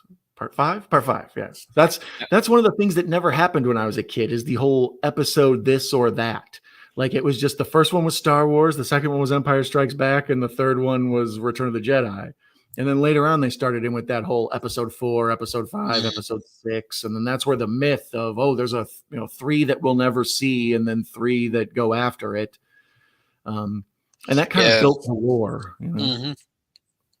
No, I mean, I was thinking about this the other day when you were doing your live stream of Wrath of Khan, or your watch party of Wrath of Khan, and going back to what you were just talking about right now. Do you think what if they would have gotten the director from Wrath of Khan to do Return of the Jedi? Yeah. Nicholas Meyer, I like a lot. I like the way he directs films and stuff. But I think part of the key to to Wrath of Khan is that he's not a loyal Star Trek guy. So because of that, he wanted to make it from the perspective of someone who didn't know anything about Star Trek. So that's why kind of the reason I love Wrath of Khan is because it can be watched by anyone. It's not just for the deep hardcore Trekkies. Like you can just show that. And that's what he said. He's like, I asked my father if he knew anything about Star Trek, and he said no. He just knew that one of the guys had pointy ears. That's all he knew. So he said he wanted to make a movie that his father could understand. And if you tried to do that with the third installment of the Star Wars trilogy, you know what I mean? Like trying to incorporate, you make it accessible to everyone instead of part of a saga, it seems like it might not do as well. When Jamie was saying that David Lynch was asked to direct Return of the Jedi, was that before or after Dune? Because I remember... that was before Dune. Okay, so he took Dune as the alternate to Return of the Jedi. There you go. Franz points out that Betamax sucked, even though it was the best quality, apparently. Yeah, it was basically... sometimes we talk about with VHS, there was SP, LP, and EP for the quality. Short play, long play, extended play, or whatever. And beta often like just had all short play, like it was much better, but it was more expensive per tape. So the old legend is that porn wanted to make everything on VHS because it was a cheaper quality tape. So yeah, have you ever heard this before? That's the story is. When people bought VCRs, it was like the first time besides home projectors that they could watch porn at home. So, and obviously you'd much rather watch porn at home than in a theater full of people, right? So with the home theater or home media market for pornography, they chose VHS because it was so much cheaper per tape to produce compared to Betamax. So supposedly that's why VHS won the format war, is because most people bought VCRs to watch cheaper porn instead of having Betamax. That's the legend. Let's see here. Yeah, that's what they say. The View with Drew. Hey everyone, what's up? Welcome, Drew. Hey, nice Drew. to see you. Let's see. Paul Verhoeven was asked to direct it at 1.2. Lucas loved Soldier of Orange, but changed his mind when he saw one of his other films. Interesting, especially when you think about like Starship Troopers and some other stuff. So he probably thought the Ewoks would start fucking. Yep, there you go. Once again, getting back to the porn discussion. He'd make it a three-way between like Luke, Han, Leia, or Luke, Han, Chewie, and Leia. Yeah. I can only imagine the bathroom floor of the stormtroopers. Such bad aim. That's a good point. That's a good point. Eric's always thinking. That's right. Clone Wars. I'm assuming he's talking about that cartoon. Yeah. I have no excitement for the upcoming trilogy. There's another trilogy. Oh, Jesus Christ. Yeah. Rey's coming back. I don't know if it's a trilogy though. But I heard that they're gonna have Rey come back for the next one, and I'm not interested. Well, yeah. Let's breeze through the prequels here, and we'll move on to the Disney aspect of it. The prequels, like I say, they came out around when I was in college. There was the re-release of the special editions, and that was to like get everybody hyped up for the potential prequel release. And then Phantom Menace, I remember when that trailer came out, it was just like goosebumps. Like there's more Star Wars coming, and that whole Duel of the Fates song, the soundtrack, is so good. And then they released a video on MTV of Duel of the Fates with clips of Phantom Menace early. So the anticipation for that movie was wild. Like it was really exciting. And that was one of the last movies we talked about before where folks were lining up on the streets to buy first available tickets, and they were camping out and everything. But I actually still defend Phantom Menace. The prequels, I lost faith in them as they went along, much like the Disney ones. The Phantom Menace I enjoyed. I liked Darth Maul. I liked the Duel of the Fates. I liked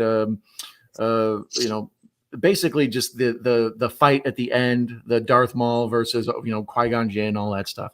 But yeah, I wasn't, even at the time, I didn't dig Jar Jar Binks. I thought he was too overly animated and goofy. I thought kind of stupid.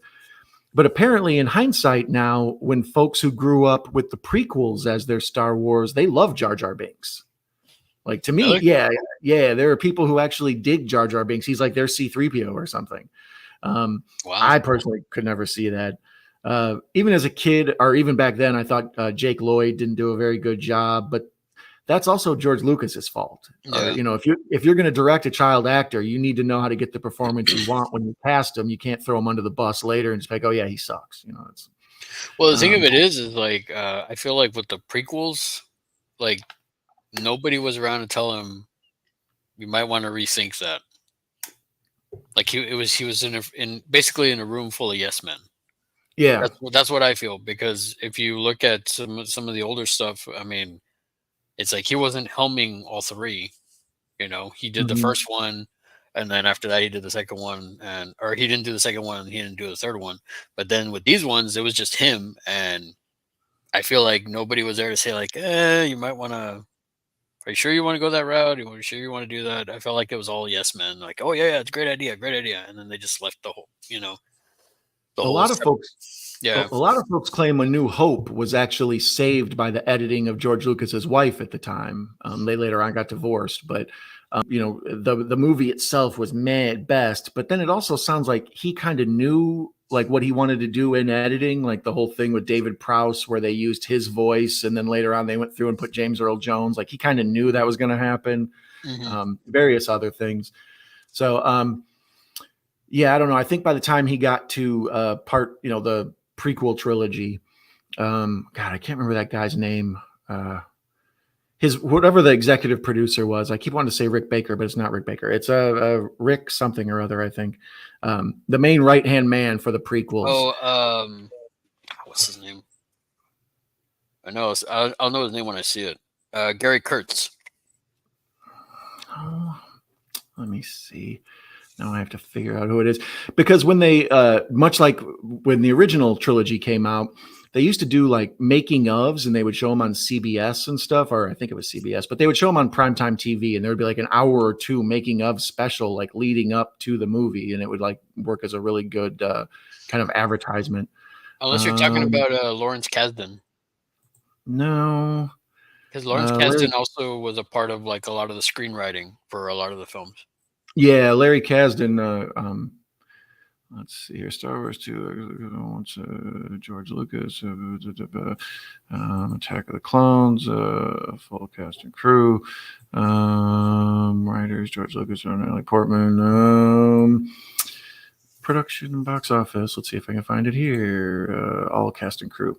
Yeah, there was one guy who, in particularly, was whenever you would watch the making ofs, like especially that's when Lucas really started to reveal his connection to the Hero with 1,000 Faces or whatever, that whole thing. Joseph Campbell, Rick McCallum, that's his name. Yeah, Rick McCallum. Executive producer. Yeah. And that dude is like a total yes man. And that was what a lot of people thought, that he was, basically just there to say yes to anything George wanted, as opposed to, like you say, other people who kind of like put up fights and bumped into him and stuff. But then when I saw Phantom Menace and I enjoyed it, a lot of folks started to like, we're already sort of getting off board. But then when Attack of the Clones came out, I thought it was okay, but I found myself like defending it to people who had no interest. They were like, no, it sucks. And I was like, I kind of like the Camino stuff. And I think a lot of it was a bit heavy-handed with the Boba Fett and Jango Fett and all that. And then the build-ups with Anakin and all that or whatever. But the Natalie Portman, Hayden Christensen love scenes or romance was very stiff. And I hate sand. It gets everywhere and all that. I got points to argue like with Attack of the Clones, because a lot of people would say like, oh, it sucks and all this stuff. And then again, to my buddies, what I told them, well, there's a few things that you have to like, you have to think about beyond like just what you're watching. One is like this is the first time you see like a whole army of Jedi losing. Like you see them fighting, losing. If you look at it on that aspect, it's actually, to me, I'm like, man, that's awesome. You're actually seeing the Jedi lose. I think also at the end of it, if you think about it, that's the beginning of the Empire. Like this is the birth of the Empire. And when I explained that to several people, they were like, wow, I didn't think about it like that. It's like, yeah, man, it's like, this is basically, we're watching the birth of the Empire right here. And I think it got caught up in the whole, like, you get to see Yoda fight with a lightsaber and, various little like moments rather than, having a full-fledged story that evolved. And I think the prequels in general, they're the first thing that stumbled onto prequel-itis. Like when they make prequels, you can either tell a story that expands the original story and adds new ways to look at it, or you can do the thing where you just like take all the stuff they mentioned and then go back and show it. And that's what Star Wars falls into. Like, we heard about the Clone Wars. Okay, show a shot of the Clone Wars. Okay, we saw that Yoda was masterful, so we have to see the masterful. We heard Boba Fett was somehow connected to the stormtroopers. Okay, well, show that in there. they just sort of go back on stuff we kind of already knew. Like, to me, Boba Fett was cooler when we didn't know anything about him. Yeah. He was just kind of a guy in the back. Then once we got his whole story with his dad and stuff, and how they all the stormtroopers have the same face and all that, like, man, I wasn't as much into it. And then by the time The Last Jedi came out, or not The Last Jedi, Revenge of the Sith, a lot of folks were like, oh, this is the good one. It's back. And that was about the time I was kind of just like, I can't take it anymore. Like, no. And like Darth Vader being like Frankenstein and stuff. So I tapped out around there. And that was when other people started to take back interest. So it was funny. My experience with them was way different than the other people's trilogy experience or the prequel experience. Yeah, I never had any issue with. I mean, I will say the weakest one for me was Phantom Menace, but I never had issue with Attack of the Clones. I mean, I had my nitpicks. I didn't like Hayden Christensen's acting. In fact, the way I tell people is like once he is not talking, that's his best acting. Like that's when I like him the most, when he's just, because his facial, the way he emotes and his facial like expressions, that to me was the best part of his acting. When he was like already becoming, you see him turning to Vader, like when his mother dies in his arms, and it's like, it's a very powerful scene when you see his face, and then he just like starts like hacking people, all the sand people up. It's just like, I was like, wow, man, that's crazy. But then like after that, they ruin it by like, I slaughtered them all, the men, the women, the children, and then me and a buddy would make the joke, is like, they're goldfish, they're pet dogs, they're this, we just started like, they're turtle, we started just. People who owed them money. The old Kaiser Soze thing. Yeah. And so, I mean, for me, I will say the ending, the ending fight scene in Revenge of the Sith was kind of a letdown in a way. I felt the whole like, lava fight. Yeah, the whole swashbuckling on wires and stuff. I was like, it was I have higher ground. Yeah, it started off good, and I don't know, but I know what you mean by them showing us like, oh, we talked about this back then. Now you're seeing it. This is this. Now seeing it, and I feel like that's what, once we get into the Disney era, like that's what happened with Solo, I think, also. Yeah, in particularly Solo. It's like, what do we know about him? Okay, well then just go ahead and show all that. It's like, you don't need to show all that. I've already kind of imagined it. You're not going to do it justice. Jay says that it's going to be, the new trilogy is going to be even worse than the last trilogy. He also says that he can't believe I'm saying this stuff with a straight face. Oh, I will. I only saw the special editions in the cinema in '97, too young for the original releases. Yeah. Let's see here. They're still arguing over the Enterprise versus the Star Destroyer debate, which I love. I love that. It's definitely smaller than the Super Star Destroyer, Jay. Surely there has to be a lot of reasonably attractive slave Leas at those celebration events. Maybe. It could be. Folks are welcoming Nate and Sean. Sean currently has A New Hope on the TV. That's nice. Marty says his favorite guilty pleasure Star Wars movie has to be the first Ewoks flicks. Those fuzzy fuckers are double hard bastards. Everything on that planet was one of them dead, for Gorax to Hill Griffin. Yeah, that's the thing. Prior to Disney owning it, I'd seen every Star Wars thing there was to see. Like all the movies, all the making ofs that were on TV, all the cartoons, even the damn holiday special. The Ewok movies, the two of them, the Droids cartoon, the Ewoks cartoon, all of it. Even like I said, the Getty Tartovsky Samurai Jack Clone Wars stuff. But then by the time Disney got it and they started making all these shows and all these like spin-off movies, and then they would threaten a spin-off like, oh, the Lord of the Rings people are going to make one, or Zack Snyder wants to make a trilogy, and they would just have all these different like letting us know stuff that was going to happen that never came to fruition. It was super annoying. And that's part of the reason I have trouble keeping track of what's ever going to come next, because they've pulled the rug out on us so many times.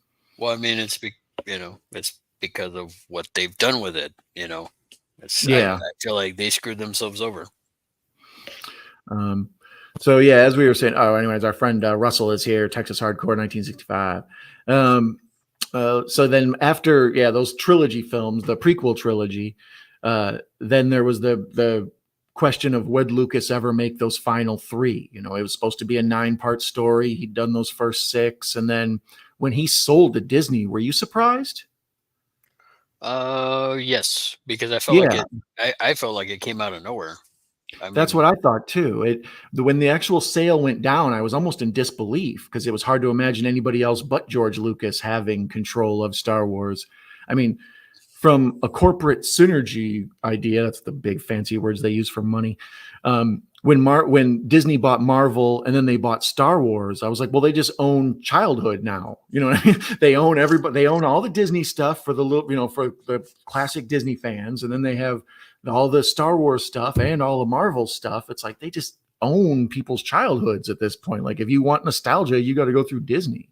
yep. Um, and then when Disney made some of their choices, like in not having Lucas come on board to, they didn't want to use his stories.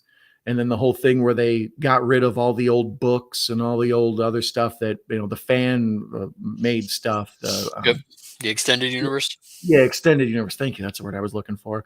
When they got rid of all that, I think they made a lot of people mad up front and then, caused a lot of ill will to start off the whole project.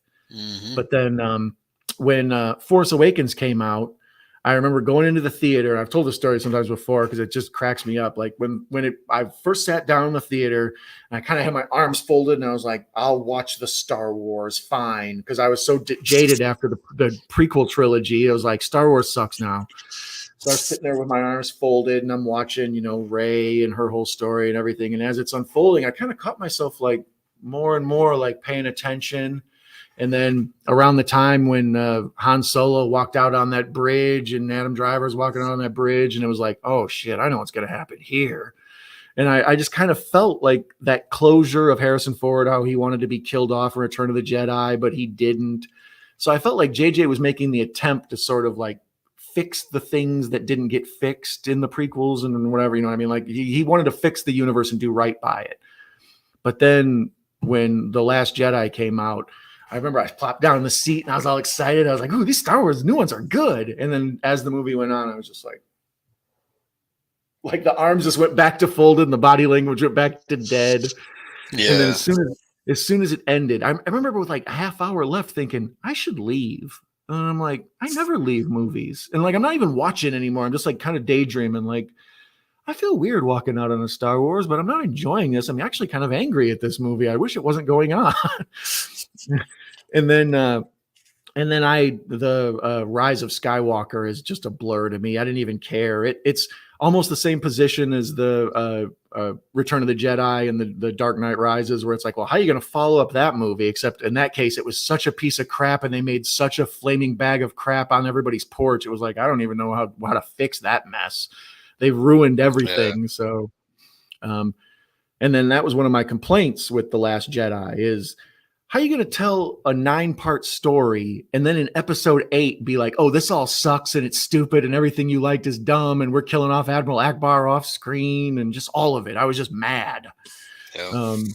So then whatever they did in part 9, it was just like, yeah, fine, whatever. Zombie Palpatine, I don't care, whatever. So, sure, great, whatever. But I in addition to the Disney films, I did like Rogue One. I thought that was well done. Solo, I'm in between on. There are certain things I really like about it, and there's certain things that are sort of I like the whole train heist thing, and some of the other stuff that goes on in there. But there was so much political drama surrounding that, with the Lego movie people directing it and then getting fired before it was even completed, and then bringing on Ron Howard to shoot new scenes and stuff. It just all became more about the political garbage of it more than it became about telling the good story that we wanted to have. I was content with them, just finishing up the story, even if I kind of knew where it was all going. But no, they just went off into left field. What did you think about the Disney versions of the Star Wars films? Where do I begin? Yeah, I was gonna say, do I have a beep button here? We have to beep out a bunch of your swear words. So for me, when I like you said, I was really like, oh man, they sold to Disney, and I was like, okay, well, I guess we're gonna get some new movies. That's cool. Like, because at that time I was peak. I was like, still huge Star Wars fan, and then we're not, the expanded universe is no longer canon. I'm like, what? Like, why? That doesn't make any sense. because if Expanded Universe has some of my favorite stuff, like the Old Republic. You know, Darth Revan. Aside from Vader, Darth Revan is my favorite character from Star Wars. And if y'all don't know who Darth Revan is, look into his story. He's really really cool. No, but then we got you know, I was hyped for Force Awakens. I saw it and I loved it. I was like, man, you know, and then we get to that scene. I was like you. I was like, once he got onto that little bridge and then he was there, and I was just like, okay, I know what's coming. And then Yeah. it felt a little, the emotion felt a little undercut because it was Rey and Finn that were there to witness it. Mm-hmm. Like them being like, no, it didn't really bother me. Now when Chewbacca roared, that like gut punch, I was like, oh, like that hit me. Yeah, I I was got like, I got man, teary eyed at that yeah, point. I was a little, yeah. yeah. And But then you see, and then Rey hugs Leia. Leia doesn't even hug Chewie. It's like, what's up with that? yeah, And they then, kind of the one complaint I've heard that's very valid about the Force Awakens is that at no point do we get Luke, Leia, and Han and Chewie all back together. Like they're all off on little separate missions, and then they kill off Han, and it's like, why would you yep, do that? Don't do yep. that to me. And then, but that whole ending scene where she's like, she holds out the saber to Luke, and you just, that reveal, man, that part gave me like so much, like, you know, it just, all the emotions were coming out because I was like, oh man, it's, you know, my childhood hero. You know what I mean? And Mm-hmm. and then we got Rogue One, and I was just like, man, this movie's amazing. It's so good. It's so, like, you know, I loved Rogue One. And so going into Last Jedi, I was super hyped. The trailer, man, it sold me. You know, I was like, oh man, it's gonna be good. And by this time, you know, Carrie Fisher had already passed away, and I was like, man, how are they gonna address this? What are they gonna do? Like, there's so many different things that I was thinking in my head. And then, you know, we got the movie, and then it's weird because it seemed like there's a bunch of fake outs. Like, oh, is this how they're gonna address her passing? You know, Mm-hmm. and then we get Leia Poppins. Like, Fairy I'm like, Godmother Leia sucks. I Yeah. was like, I was like, okay, I was just like, I was trying to fathom in my head, like, what am I watching? And then I was like, Mm-hmm. oh, okay. And then she's in a coma. And I'm like, okay, is that? I kept thinking to myself, is this how they're gonna do it? Mm-hmm. And then she came out of the coma, and then just some of the stuff where, like I was telling you earlier, with the whole, like, they're flying far enough to where their guns are not dangerous enough or deadly enough, which made no sense to me. Why couldn't they just hit the gas a little bit more? You know, hey, hit up the thrusters and we can take them out. You know, it didn't make any sense. But I remember I only saw it, and that's the other thing too. I only saw it once in the theater. After the movie, I was like there, and I was like, I was confused.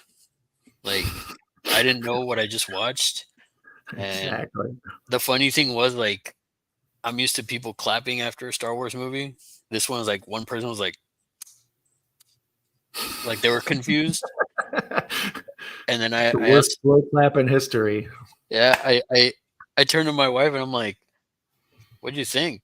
And she put it great. She put it very well. She said it felt like a Star Wars movie that wasn't a Star Wars movie.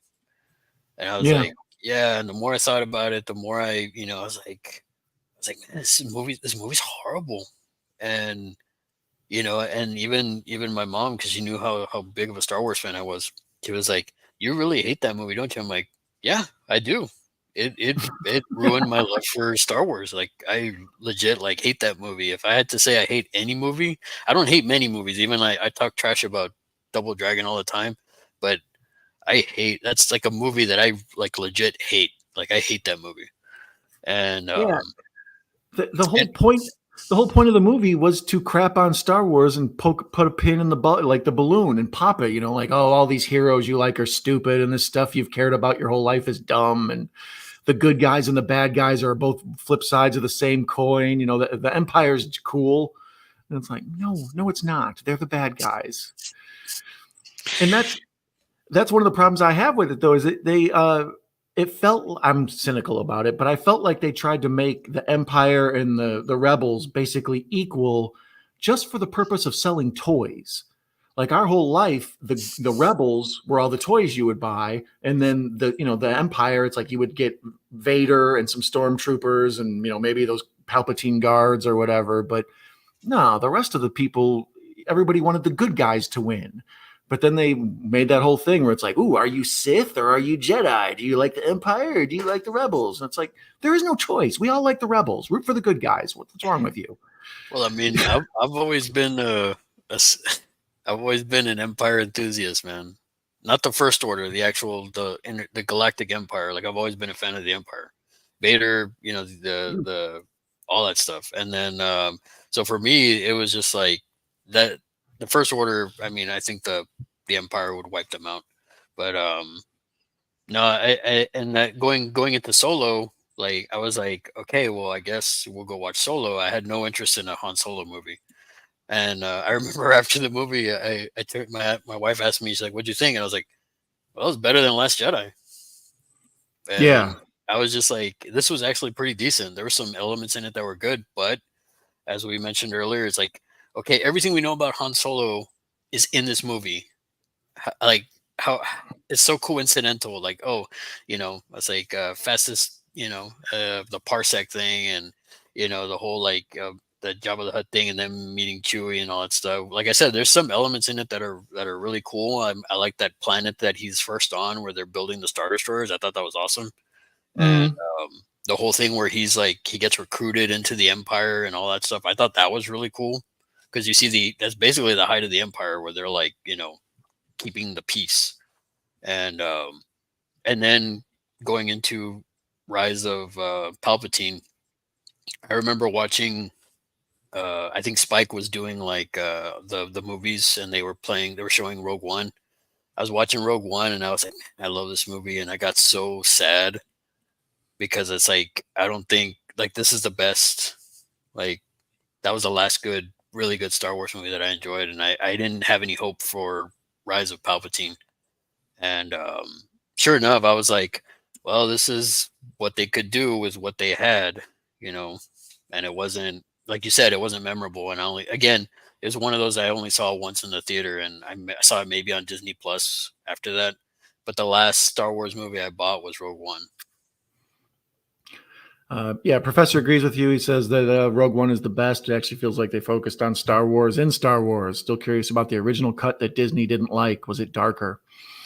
Yeah, I think, didn't they add the whole scene at the end of Rogue One where Vader comes down the hallway and kills everybody and it ends? I believe that was a pickup afterwards. Yeah. Well, they also had like when in the trailer, you'll see in the trailer what they don't show is there's also a sequence where she's running on the beach and she has the plans, and apparently in that part, Vader is actually on the beach, like with the stormtroopers coming after them. So like he's leading the charge during that part. So that would have been really cool. I mean, I think that would have been cool too. But I mean, that last scene, man, like I remember watching it and I was like, oh man, that was really good. Once they died right on Scarif. And then I was like, okay, it's going to end now. And then all of a sudden you see his shuttle and I'm just like, okay, it's going to end now. And then all of a sudden you see the guys like freaking out and stuff. And I'm like, what's going on here? And then all of a sudden we get that scene. And I was just like, I was floored, man. I was like, you know what? This is a great movie, man. Like that, just seeing that, like it's like when I told my buddy after that, because he asked me, I was like, what'd you think? I was like, it's how I've always wanted to see Vader, And he's like, that's how we've all wanted to see Vader, just mowing people down. Like, cause we never saw that in the movies. I mean, we saw it in the comics that were no longer canon. We saw him do like all this crazy stuff. We saw him be as ruthless as he, and it was almost like a horror movie. Because he was in the dark and he was just like hacking people down, man. It was nuts. Sean says, not sure if they offered Gareth Edwards another movie after Rogue One, but they probably should have. Yeah, I think so. He took a lot of interesting chances. I think that was the first one that didn't have the crawl at the beginning. But then it also, when they would go to a planet, it would do like the subtitle underneath. It would tell you what planet you were on or whatever, things that weren't traditionally in Star Wars. So it had a slightly different feel, but it worked. Let's see here. There was also That was also the first one that. Yeah, no, it made me laugh too. I had to put it up. Sorry, guys. I think that was also the first Star Wars film that didn't have John Williams do the soundtrack. Oh, okay. Yeah, so there you go. Yeah, Rogue One, my only knock against it was when what's her name, Mon Mothma or whatever, the lady, the redheaded lady from the beginning one, from Return of the Jedi, when she has that like sad soliloquy where she's like, many boffins died to get us these plans. Like, I always thought they were going to show us kind of a Great Escape type movie. Like, maybe they send 6 or 7 spies into like the death, some sort of facility, and they're trying to do, break in and crawl through the vents, and, a heist movie, if nothing else, kind of a spy heist movie. So when it became more like this adventure where they were bouncing around, with her father and all this, I found it actually interesting. It held my attention, and I liked where they went with it. But one of the things they said when Disney purchased it was that they were going to do like different types of movies. So, you could have like a cowboy movie with shootouts in the streets with lasers, except you do it with Star Wars, or, you maybe see, a guy who tries to defect from the stormtroopers, or, different things. And you could just tell stories that would be, like in the Star Wars world, but didn't have to necessarily be part of the main 9-part story, Yeah. So, I was relatively disappointed with what Disney did with with everything they've done so far. Have you watched any of the shows on Disney Plus? Yeah, I saw. I was invested in Mandalorian season 1 and 2. I did see season 3, which was, season 1 was really good, and then, man, the way they ended season 2, I was like, I remember turning to my wife and I was like, "That's Luke Skywalker. That's my Luke Skywalker." Mhm. But once that the goosebumps and the emotion kind of like settled, I was like, doesn't matter, because we got what we got. Eventually, it becomes, we get this now, but it doesn't matter, because it's like later on we're still getting, Last Jedi, the events of Last Jedi, Yeah. so it doesn't matter. Like, it's kind of like it undercut it. You know what I mean? Yeah. Franz says, to be honest, the only Disney Star Wars film I really enjoyed was Solo. It had that scrappy, swashbuckling quality that the earlier films had. I thought one of the things, like what Lucas always does with his movies, is he pays tributes to other films. So you can like notice, in the pod racing scene is the chariot race from Ben-Hur, or whatever, just various scenes. The samurai fights are the lightsaber fights are basically old Kurosawa samurai fights, etc. So I felt like Solo had a little bit of like, I don't know, Casablanca or something in it. There was like a whole thing with him and this, the woman that he's in love with. Whose side is she on? Is she good guy, bad guy, whatever? Mhm. So there was a certain amount of element to it all that played well. But and I thought, what's his name? Donald Glover did good as Billy D. Williams. But the rest of it, like that robot girlfriend of his or whatever, that was too much. Let's see. The worst offender, the damn meddling of just adding unnecessary shit to the Blu-ray releases. They had the audacity to make Vader scream "No" when he tosses the Emperor in Return of the Jedi. What the fuck? Yeah. I remember when the special editions, those DVDs came out. I got because they had made more changes to those DVDs, and I was talking to this guy at an old EB Games. I don't know if you remember what EB I remember Games EB was. Games. Yeah. So we were talking about it, and he's like, "Oh man, I can't believe they changed, they changed Vader at the end of Return of the Jedi. They put Hayden Christensen in there, and if they were going to do that, why didn't they just do that to, to you? Like, why didn't they put Ewan McGregor in there and take away, like, Sir Alec Guinness?"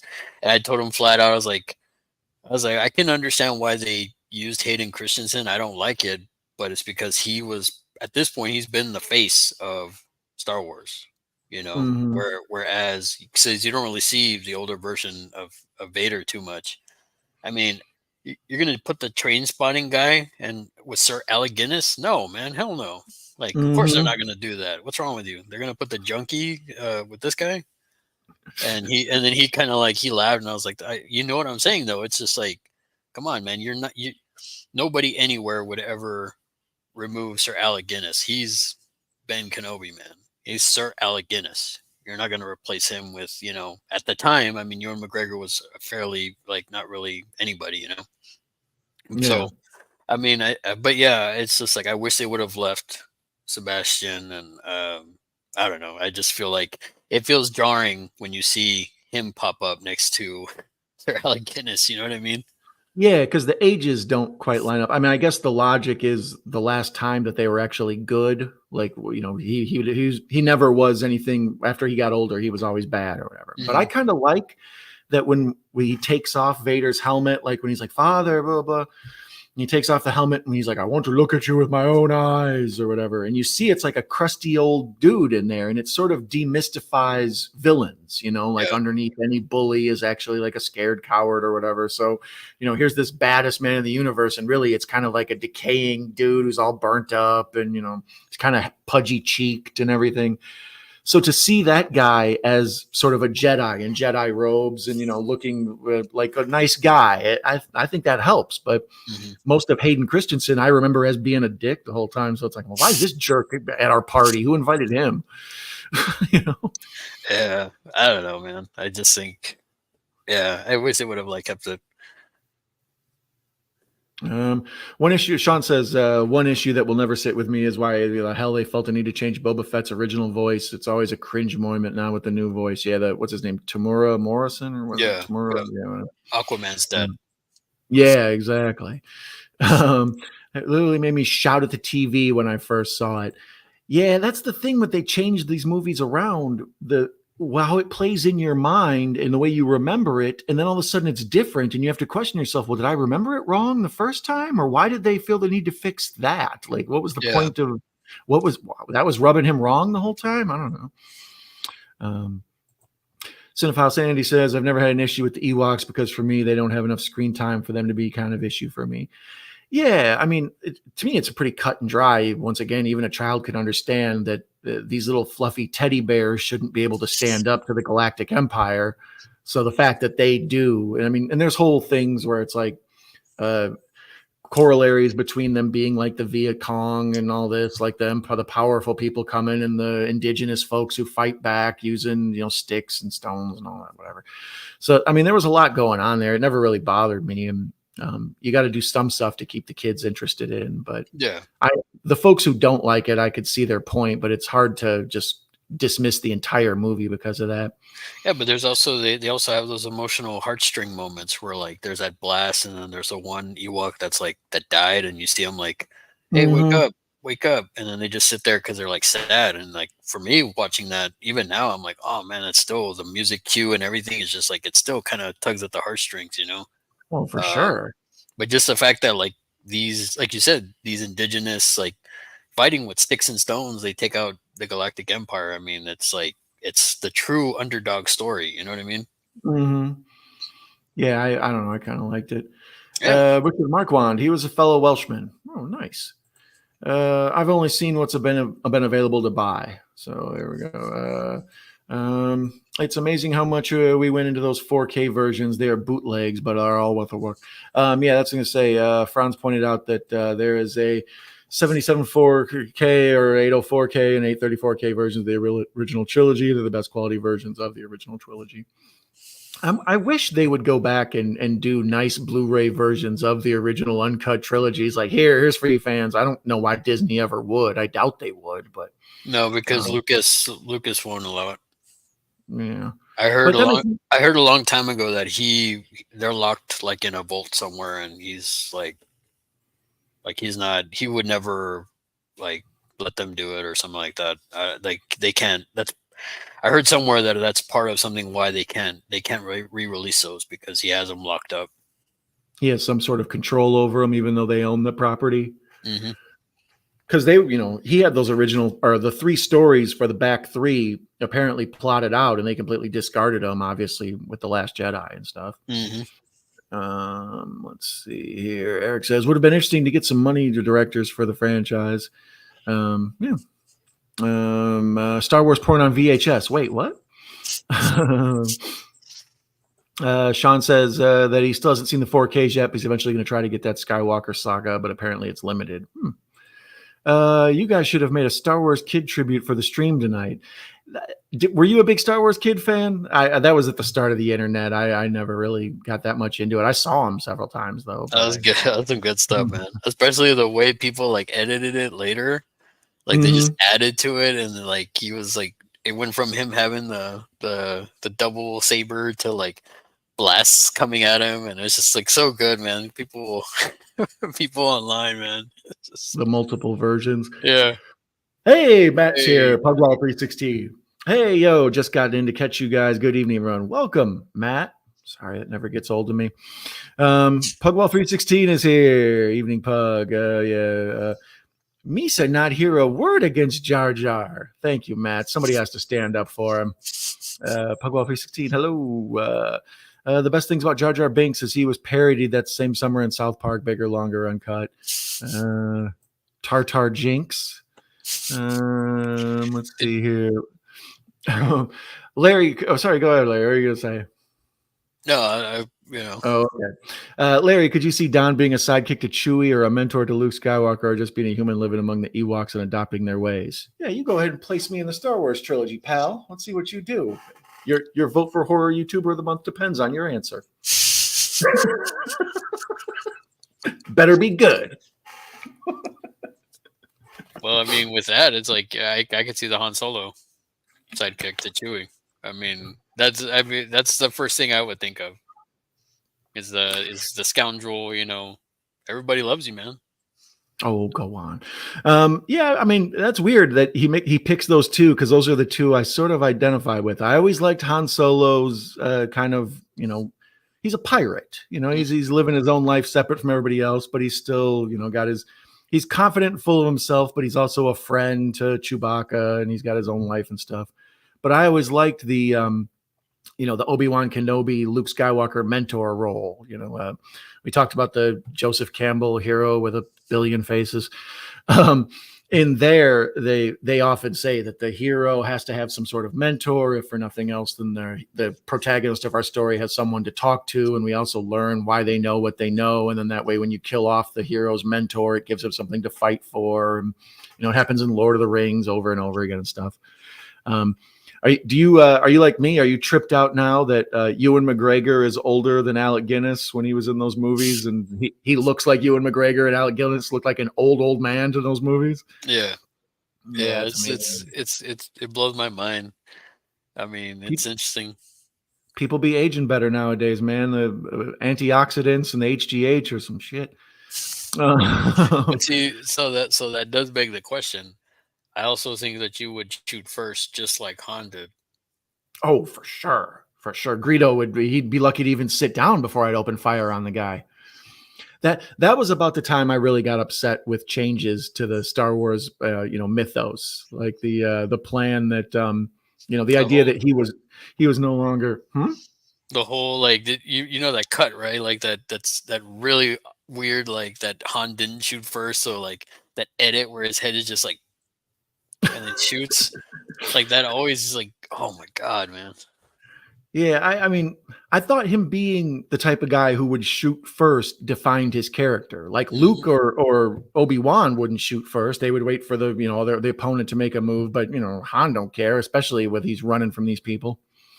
Attention, Professor Macabro. We have a new trailer for you to do. Attack of the Turkey Clones. So I'll be looking for that soon. Franz points out that Rick McCallum had an interesting career trajectory. He went from producing Dennis Potter's productions to Star Wars. Total disconnect there. Interesting. Like I say, he seemed to be sort of a corporate like yes man. Like he's very like just handsome Hollywood guy. Like, hey, let me go out and shake hands and make sure these deals get done, and then support George and his endeavors and stuff. As you were talking about, as opposed to people who would bump up against him and try to argue with him about some of the ideas. Poor Daisy Ridley. I thought she was very good in her role, also very cute, but her character was just ruined with Disney's poor management of the franchise. Yeah. Rey's transformation from Force Awakens to Last Jedi is one of the biggest. Like, just that whole movie in general. Like, they make Luke Skywalker look like an old weird bum living alone and all that. I don't know. I wasn't digging it. See, I didn't mind that part. It's just like I can't buy him. I can't buy the whole thing where he was gonna strike down his nephew when he pretty much was like willing to sacrifice himself for his father. Like, that just didn't make sense to me. Like, this is essentially his nephew, a child that, wouldn't you want to show him, like, from your mistakes growing up and, learning the Force and stuff like that? Because again, if you watch those old movies, he's teetering on the point in like Empire and even in Return of the Jedi where he has like some elements of like the dark side is influencing him, So you would think he'd be able to like be more sympathetic or open to helping his nephew, who wasn't completely tainted, whereas his father was completely, full on dark side, Well, I mean, I kind of understood the connection there where like his father murdered the younglings and he murdered the Tusken Raiders, and you could see he wasn't opposed to killing children. So then the idea that he would go and, murder his nephew while he was, still young or whatever. But it kind of raised the old question of like, if you could kill young Hitler, would you, to prevent all the future stuff? Like you'd be a murderer of a young person, but at the same time, you would prevent all the other murders that followed. So I thought there was something there, but yeah, just not for Luke. Like, I don't know. I thought Luke's whole thing was that he's kind of a good guy. That's one of the things I always liked about him. Mayanne is now back on her phone. So thank you. We're glad you are here. Hugs and kisses, everybody. I'm sure she couldn't take me on the big screen anymore. Ewan McGregor trying his best. You were the chosen one. Hayden being Hayden. I hate you. I used to love those Ewoks films. I'm afraid to watch them now. Isn't Wilford Brimley in one of them? I think maybe. I don't know. Is he the grandpa? Was he in the second one? Maybe. For some reason, I thought he was like the grandpa, the one with that little girl, the two kids and the one little girl, the big one. I can't remember the names of them. She's in both of them. Oh, okay. Yeah, it's just like there's the first one, Caravan of Courage, and then the second one, I can't remember what the name was, but the second one was like really weird. There was like a witch or a sorceress, and like all this, like I don't know. The second one was really weird. The first one, I remember the first one more, and I liked the first one. It was like a sort of like a Swiss Family Robinson, or no, Robinson Crusoe, which is the one where they like crash on the island. Swiss Family Robinson. Both, so right? Swiss Family Robinson is, I would agree with that. Robinson it's Crusoe is more like Survivor or Castaway, I should say. Sorry. Okay, yeah, no, Swiss Family Robinson, like they crash on the planet and they're trying to like survive and stuff like that. That's kind of what I took. That's how I see that one, and then that one was pretty cool. And I think the parents died in the second one. I can't remember; it's been so long. But the second one was just really out there and weird. When they re-released when they first put those Star Wars on DVD, and it was the big event, the release of it, they also re-released the Ewok movies as a double feature on DVD, and then the Droids cartoons on the DVD. And I bought that Star Wars, the Ewok double feature, and I, just set it aside. I think I watched it once. I also have it on VHS, the Ewok Adventure. I think I have on VHS. But that double DVD with the double feature, last time I had heard, it was like $150 or something. Like on eBay, it's a huge seller because they only made a limited amount and they sold out real fast. And so if you're one of those people who has the double disc of the two Ewok movies, I don't know, maybe you want to sell it to pay rent or something. Let's see here. Hey man, Russell sounds like the guy, only the twos. Russ, you're right. When Ewoks become public domain, definitely we'll see some fan-made horror films. Yeah, I could go for some Ewok horror. That would be interesting. When they fall into the public domain, we only got to wait 60 years or something. Dang. Is it 60 years from like Lucas creating them, or 60 years from now that Disney owns them? I think it's 100 years from their invention. Okay. Or their creation, because that's why Steamboat Willie just fell into public domain, and why Winnie the Pooh fell into public domain is like when you own a property, when you die, if it hasn't been 100 years, the rights go to your family.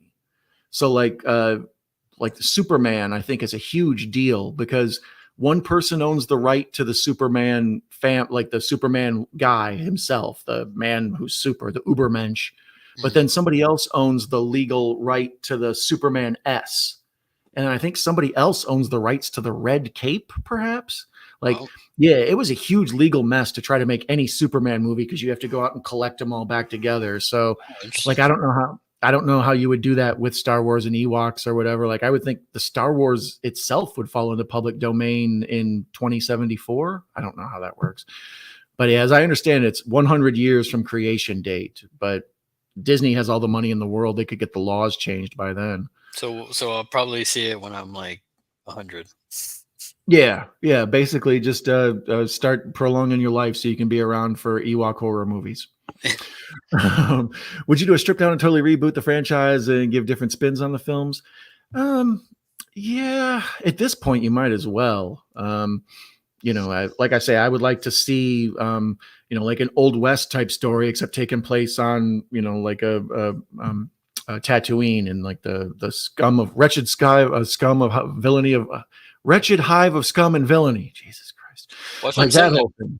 That's what I'm saying. That first season of Mandalorian is like really good. It felt like a spaghetti western in the Star Wars universe. I mean, at least for me. And then second season, and then now third season was like this.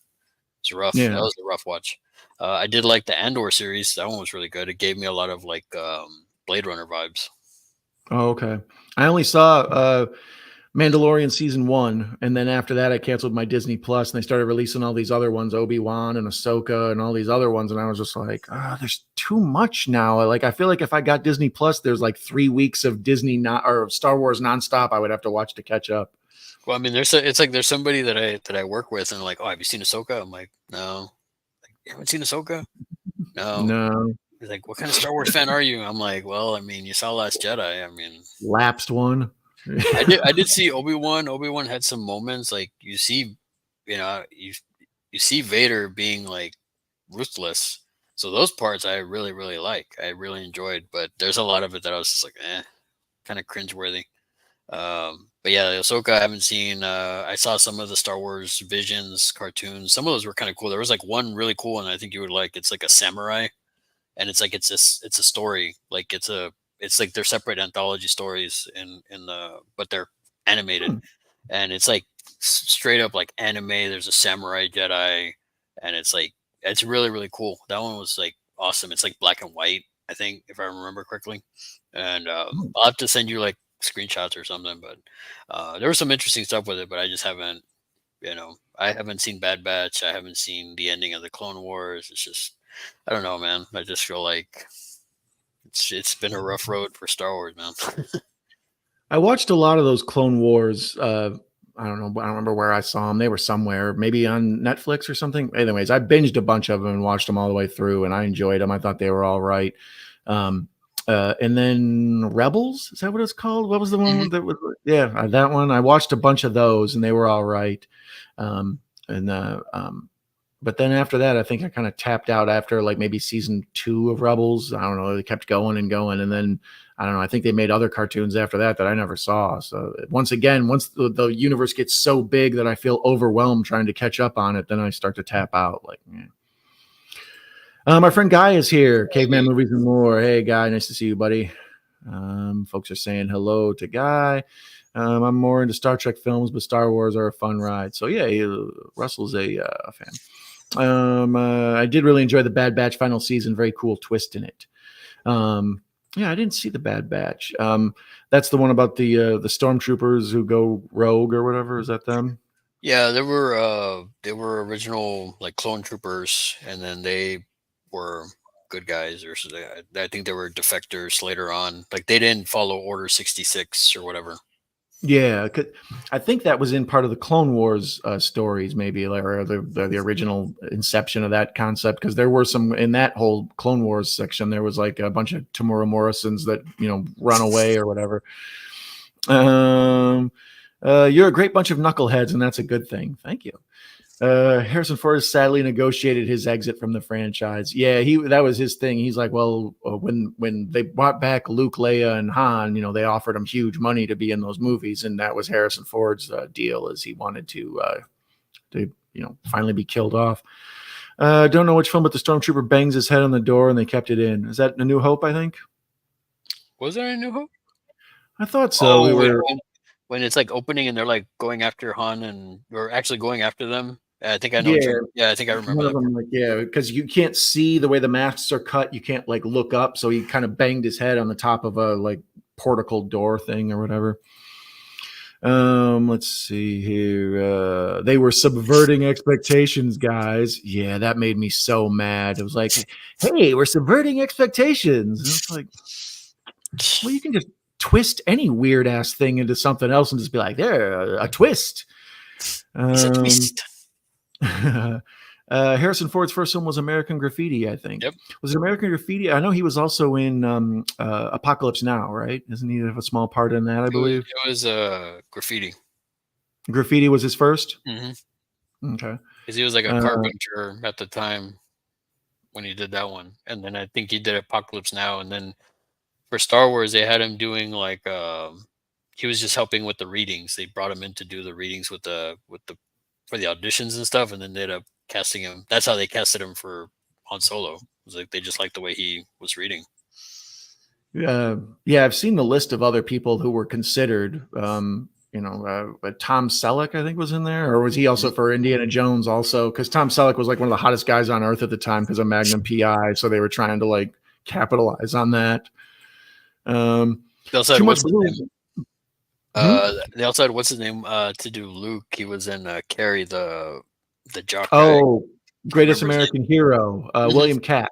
There you go. Yeah. Kurt Russell also. They had him audition as well. Yeah, that I actually could see that. He probably would have been a great Han Solo. Too much blue milk. Believe it or not, the last 3 films will become generations of Star Wars. Yeah, I know. That's what I was mentioning when I was talking about the prequels. There's a whole group of people who feel like, those prequels are great movies because they saw them when they were children, the same way we saw the originals when we were children. Mm-hmm. Macabro says he likes the Empire's aesthetics. The bad guys in Star Wars for sure look the coolest. So I'm with Larry. Go Empire. Well, you two are both fascists. How about that? Rogue One was okay, but it felt very compromised. Spaceballs is the best parody film of Star Wars. Yes. May the Schwartz be with you. I don't know. Did you ever see Hardware Wars? I think it's from the same guy who did Kung Pao. Maybe, I don't know. It's done in that same style, but they have old school. And there's also Thumb Wars, where it's the redo of Star Wars with but thumbs with little googly eyes and mouths on it or whatever. I'm probably one of the few people who make this connect, but when the heroes get wiped out in Rogue One, it reminded me a lot of The Last Shot in Lars von Trier's Melancholia. Interesting.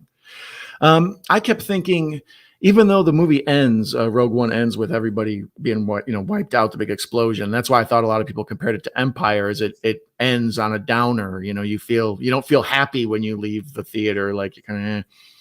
I always thought that they were going to find some way to retcon that and make it so Andor and what's her name still lived, and their kid would end up being Rey, because when they needed some explanation of who Rey's family was, it's like, well, she looks like old girl from Rogue One, kind of in the face and everything, like it. So I kept thinking they were going to take it there, but they just never. They didn't have the balls to go that much retcon, I guess. What's interesting is my theory when everybody was like, oh, she's this, way before Last Jedi. I was telling my coworkers, we were having lunch, and my former coworkers, and I was just like, what's interesting, man? If she was a Palpatine, and like, really? I'm like, think about it. Like everybody's like, she's got to be a Kenobi, she's got to be this. She was like, what if somehow, some way, she's a Palpatine, and then years later we get Rise of Palpatine, and they worked that in there, I think it would have been cool if they would have done it a different way. Last Jedi wouldn't have happened. They would have had, they could have made it really cool for her to be a Palpatine. Yeah. Yeah, I don't know. Like I say, after what they did with The Last Jedi, my brain just kind of went to mush. I was like, I'm not even really invested in this anymore. I don't know how to feel. Hayden Christensen got the movie from his role, Life is a House. Highly recommend watching that movie. And that's the thing. I've seen Life is a House, guy. Hayden Christensen actually is a decent actor in a few things I've seen him in. He's in a movie called Shattered Glass about a reporter who lied and made up a bunch of his stories. It was like based on a real dude that, a lying reporter that made it, fictionalized a bunch of his stories. And he does great in that. So yeah, I don't think it's a Hayden Christensen issue. He apparently was on, oh God, Seventh Heaven or something. He was on some TV show I never watched either. It was like a popular CW show. I think I never watched it. Wow. There you go. Hayden was great in Shattered Glass. He did that after Star Wars too. So there you go. See, let's see here. I feel bad for Star Wars Kid. I wonder what he's up to these days. I don't know. Oh, by the way, speaking of Franz, let's see, where was it? Franz says, "Sorry for the mistakes in his last comment. I'm tired and I've been drinking." And we approve. We approve of that. We are glad you are here and thankful for you. And the fact that you are fighting your way through an uphill battle is awesome to us. Professor Macabre says, I read on the internet, and if it's on the internet, it must be true. Apparently, Lucas's ex-wife would get royalties from the OG releases, so that's why he never wants to release them. That's interesting. That's an interesting idea. That he's bitter about that, because I know she got a Jeff Bezos divorce chunk of change, like because of that. He was super rich, so he had to split his money in half. And I think a lot of their adopted kids went and lived with him, not her. I don't know how all that works, but. Wow. But yeah, that makes sense, Macabro. I don't know if it's true or not, but it's on the internet, so it probably is. What do you think is Jeremy Renner's and Mark Ruffalo's best performances? For Jeremy, I have to say The Town from Mark and Zodiac. Yeah, I don't know. Jeremy Renner. What?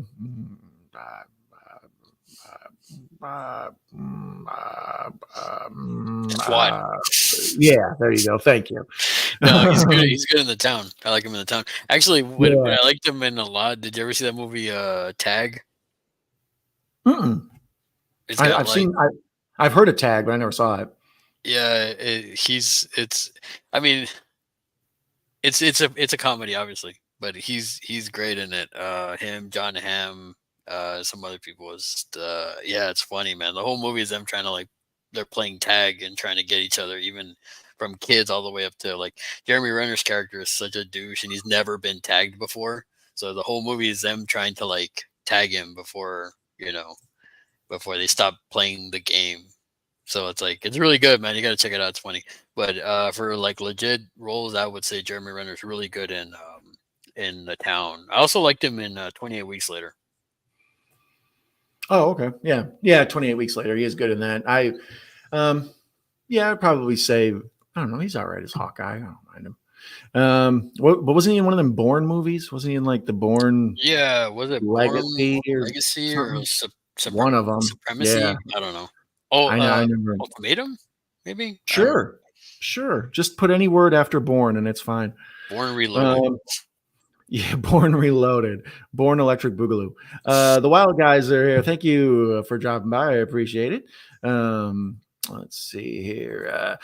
Mikey's Morgue is here. Rear Impact, the return of Old One Eye. See, that's a clever one. Rear Impact, return of Old One Eye. Mm-hmm. Pizza the Hut, he'll send out for you.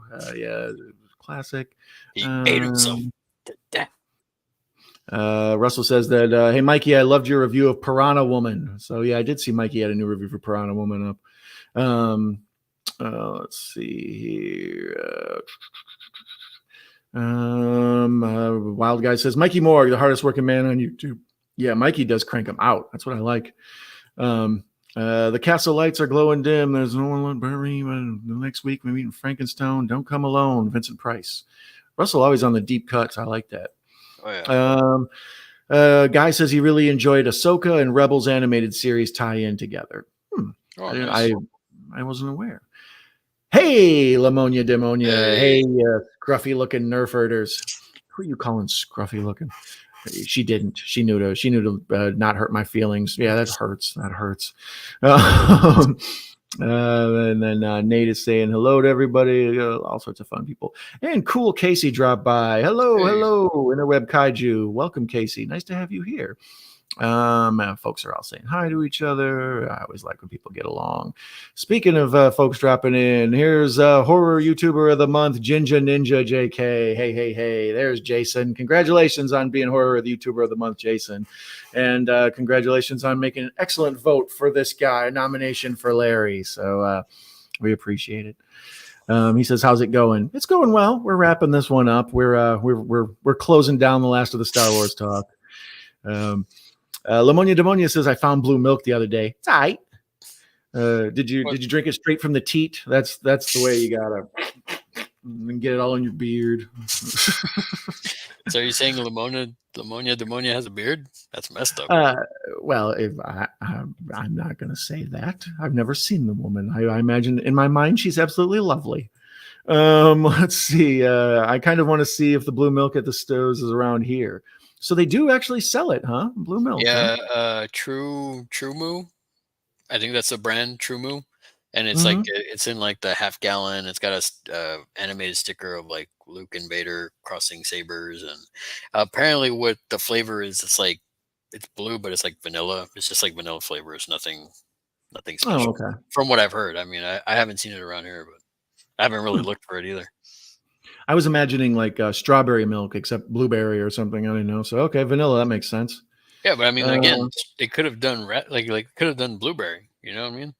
Yeah, or just take the milk left over from blueberry cereal. Like after people to eat the cereal out, just take that blue milk, get it in your beard. Hey man, I still have some of that, so I'm gonna make it happen. There you go. Did Vincent Price ever do a television series? I don't know. I don't remember him doing one. The head bump thing has a whole Snoke conspiracy and how he got bumped on his head. I do kind of vaguely remember something about that. The whole, the way he made him weird or whatever. Mello, you'd have a Thumb Wars. I used to have Thumb Wars and Bath Thumb and Franken Thumb. Don't know where those DVDs went. Yeah, there was a whole series of them. Russell says, "Blue milk. Are you bleeding kidding?" Franz says, "Lucas's divorce led to the Temple of Doom, and I think that's a good thing." Yeah. I like Temple of Doom. At the time, I was kind of on it, but then as I got older, it's arguably, well, I still like Raiders the best, but I like Temple of Doom a lot. See, my thing was I was reversed. I loved Temple of Doom as a kid, and then Raiders was my least favorite, and then I really loved Last Crusade. But as I've gotten older, I still love Last Crusade. I think that's probably my favorite one. But then for me, it's like Raiders and Last Crusade are like right there. And then, I feel like Temple is just fun. It's wacky fun, in my opinion. Raiders is, to me, arguably a perfect movie. It's one of my favorites, but I saw it at just the right age. I was still like under 10 years old or whatever. So, it seemed like a huge, big world. I had the movie, like the cassette tape with a little book that you would listen to it, the audio tape. And all that. I don't know. It was a big deal to me. Lamonia says she likes the scruff. Thank you. And she says maybe she has a beard, maybe she doesn't. Never can tell. Yeah, they missed the mark on that one. Blueberry would have tasted so much better. So yeah, vanilla you're going with? All right. Yeah. Vincent Price was in 13 Ghosts of Scooby-Doo. So there you go. Casey is on it. Nice. He knew of Vincent Price. I forgot he was on Scooby-Doo. There you go. Hilarious House of Frightenstein is a Canadian classic from Ontario, Canada. The Big 71 hit the big states when it came out. It's by Vincent Price. Oh, there you go. Lamonia remembers the Vincent Price Scooby-Doo. So yeah, there you go. Make sure you vote for Larry on this link to the video. Thank you, Caveman. So we think that's a good place to start to get out of here. Once again, make sure you vote for our friend Larry on Jason's channel, the Ninja Ninja. He likes Last Crusade, Raiders, and Doom. So look at that. So the other way. Macabro says the one complaint for Temple is the constant whining from the blonde chick. Yeah, that's my main issue is what's her name? Billy? What's her name? I don't remember. But wasn't she like married to somebody back then? She married Steven Spielberg. Yeah. It's Kate Capshaw, is that her name? I don't remember. I just remember like they got married and then they got divorced. Yeah. And then yep, annoying as fuck. Yeah, agreed. Kate Capshaw. There you go. See, Jason's got my back on this stuff. You got anything planned coming up this week, Larry? Any big things to announce? Hopefully. I saw you released a new video with Tobin Bell NECA figure of the Saw with the little puppet Billy. Yeah, Yeah, cool. that one. I was actually surprised. I'm not a big fan of the Saw films, but I saw the figure. I was like, man, this is really nice. This is pretty cool. I would say, hopefully, work's gonna be really busy this coming week, so I don't know if I'll be able to drop a video during the week, but definitely for sure, Friday is always going to have one. If I can, I'll try to do some video shooting. But the following week, it's gonna be Frightmare. So, okay. So it's like you'll see a lot of what I'm taking to Frightmare, getting ready for the con, all that stuff. So while I'm like unpacking my stuff up, I'm gonna do a video on that. So not this coming week, but definitely for sure the following week, you'll see a lot of Frightmare content. So stay tuned for that. Like, Texas Frightmare has become basically the San Diego horror Comic-Con of horror. Like it's the big one. Like the Texas Frightmare, people from everywhere go to see that one. That's a monster one. The one out here is Flashback Weekend out in Chicago. That's our big one we have, and that comes up towards the end of summer. But also we should mention that next week's show will be on your channel. And then immediately after next week's show, we'll be on Patrick's channel, Have Cheetah Will View. We're going to watch You Should Have Killed Me. The director has been around. He's a member of the community, and a lot of the folks around here have been supporting him. So we're going to do a live watch along of You Should Have Killed Me on the Have Cheetah Will View's channel, Patrick. So that'll be tomorrow. So next Friday, it'll be on Larry's channel for a usual Into House, and then follow us directly over to Patrick's channel for a live watch along. You Should Have Killed Me is currently playing on Tubi. It's an hour and 13 minutes. So if you'd like to watch it before you watch it with us, I recommend that. But yeah, and I think what we'll probably do, so we can kind of fit it all together, is we'll probably do a shorter episode of In the House, and then from there we'll go over to Patrick, so we can be there in time for that live stream and watch along. So yeah, we're definitely having it next week on my channel to start off with, and then once we're done with In the House, we'll go over and we're going to join Patrick on his channel to watch the film. Right on. Eric says the force is strong into house. We thank you, sir. Macabre says another amazingly awesome stream, guys. Thank you for fun time, great weekend, and happy May the 4th. May the 4th be with you, Macabro, and Revenge of the 5th. Vincent Price on the Muppet Show, and so was Alice Cooper. Tiny Tim on Laughing. Franz says, night, all I'm off to bed. It's past 2 a.m. here. Thank you for hanging out. We appreciate you muscling through the drinking and everything else. Larry, who are you looking forward to see at Frightmare? Man, who am I not?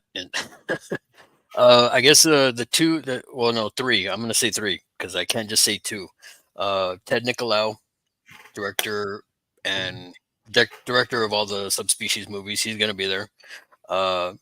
Cunningham from Friday the 13th. He's going to be there, so can't wait to meet him. And Eli Roth is going to be there. So okay. So nice. Yeah, those are the main ones. Warwick Davis was going to be there, but unfortunately, his wife passed away recently, so he canceled.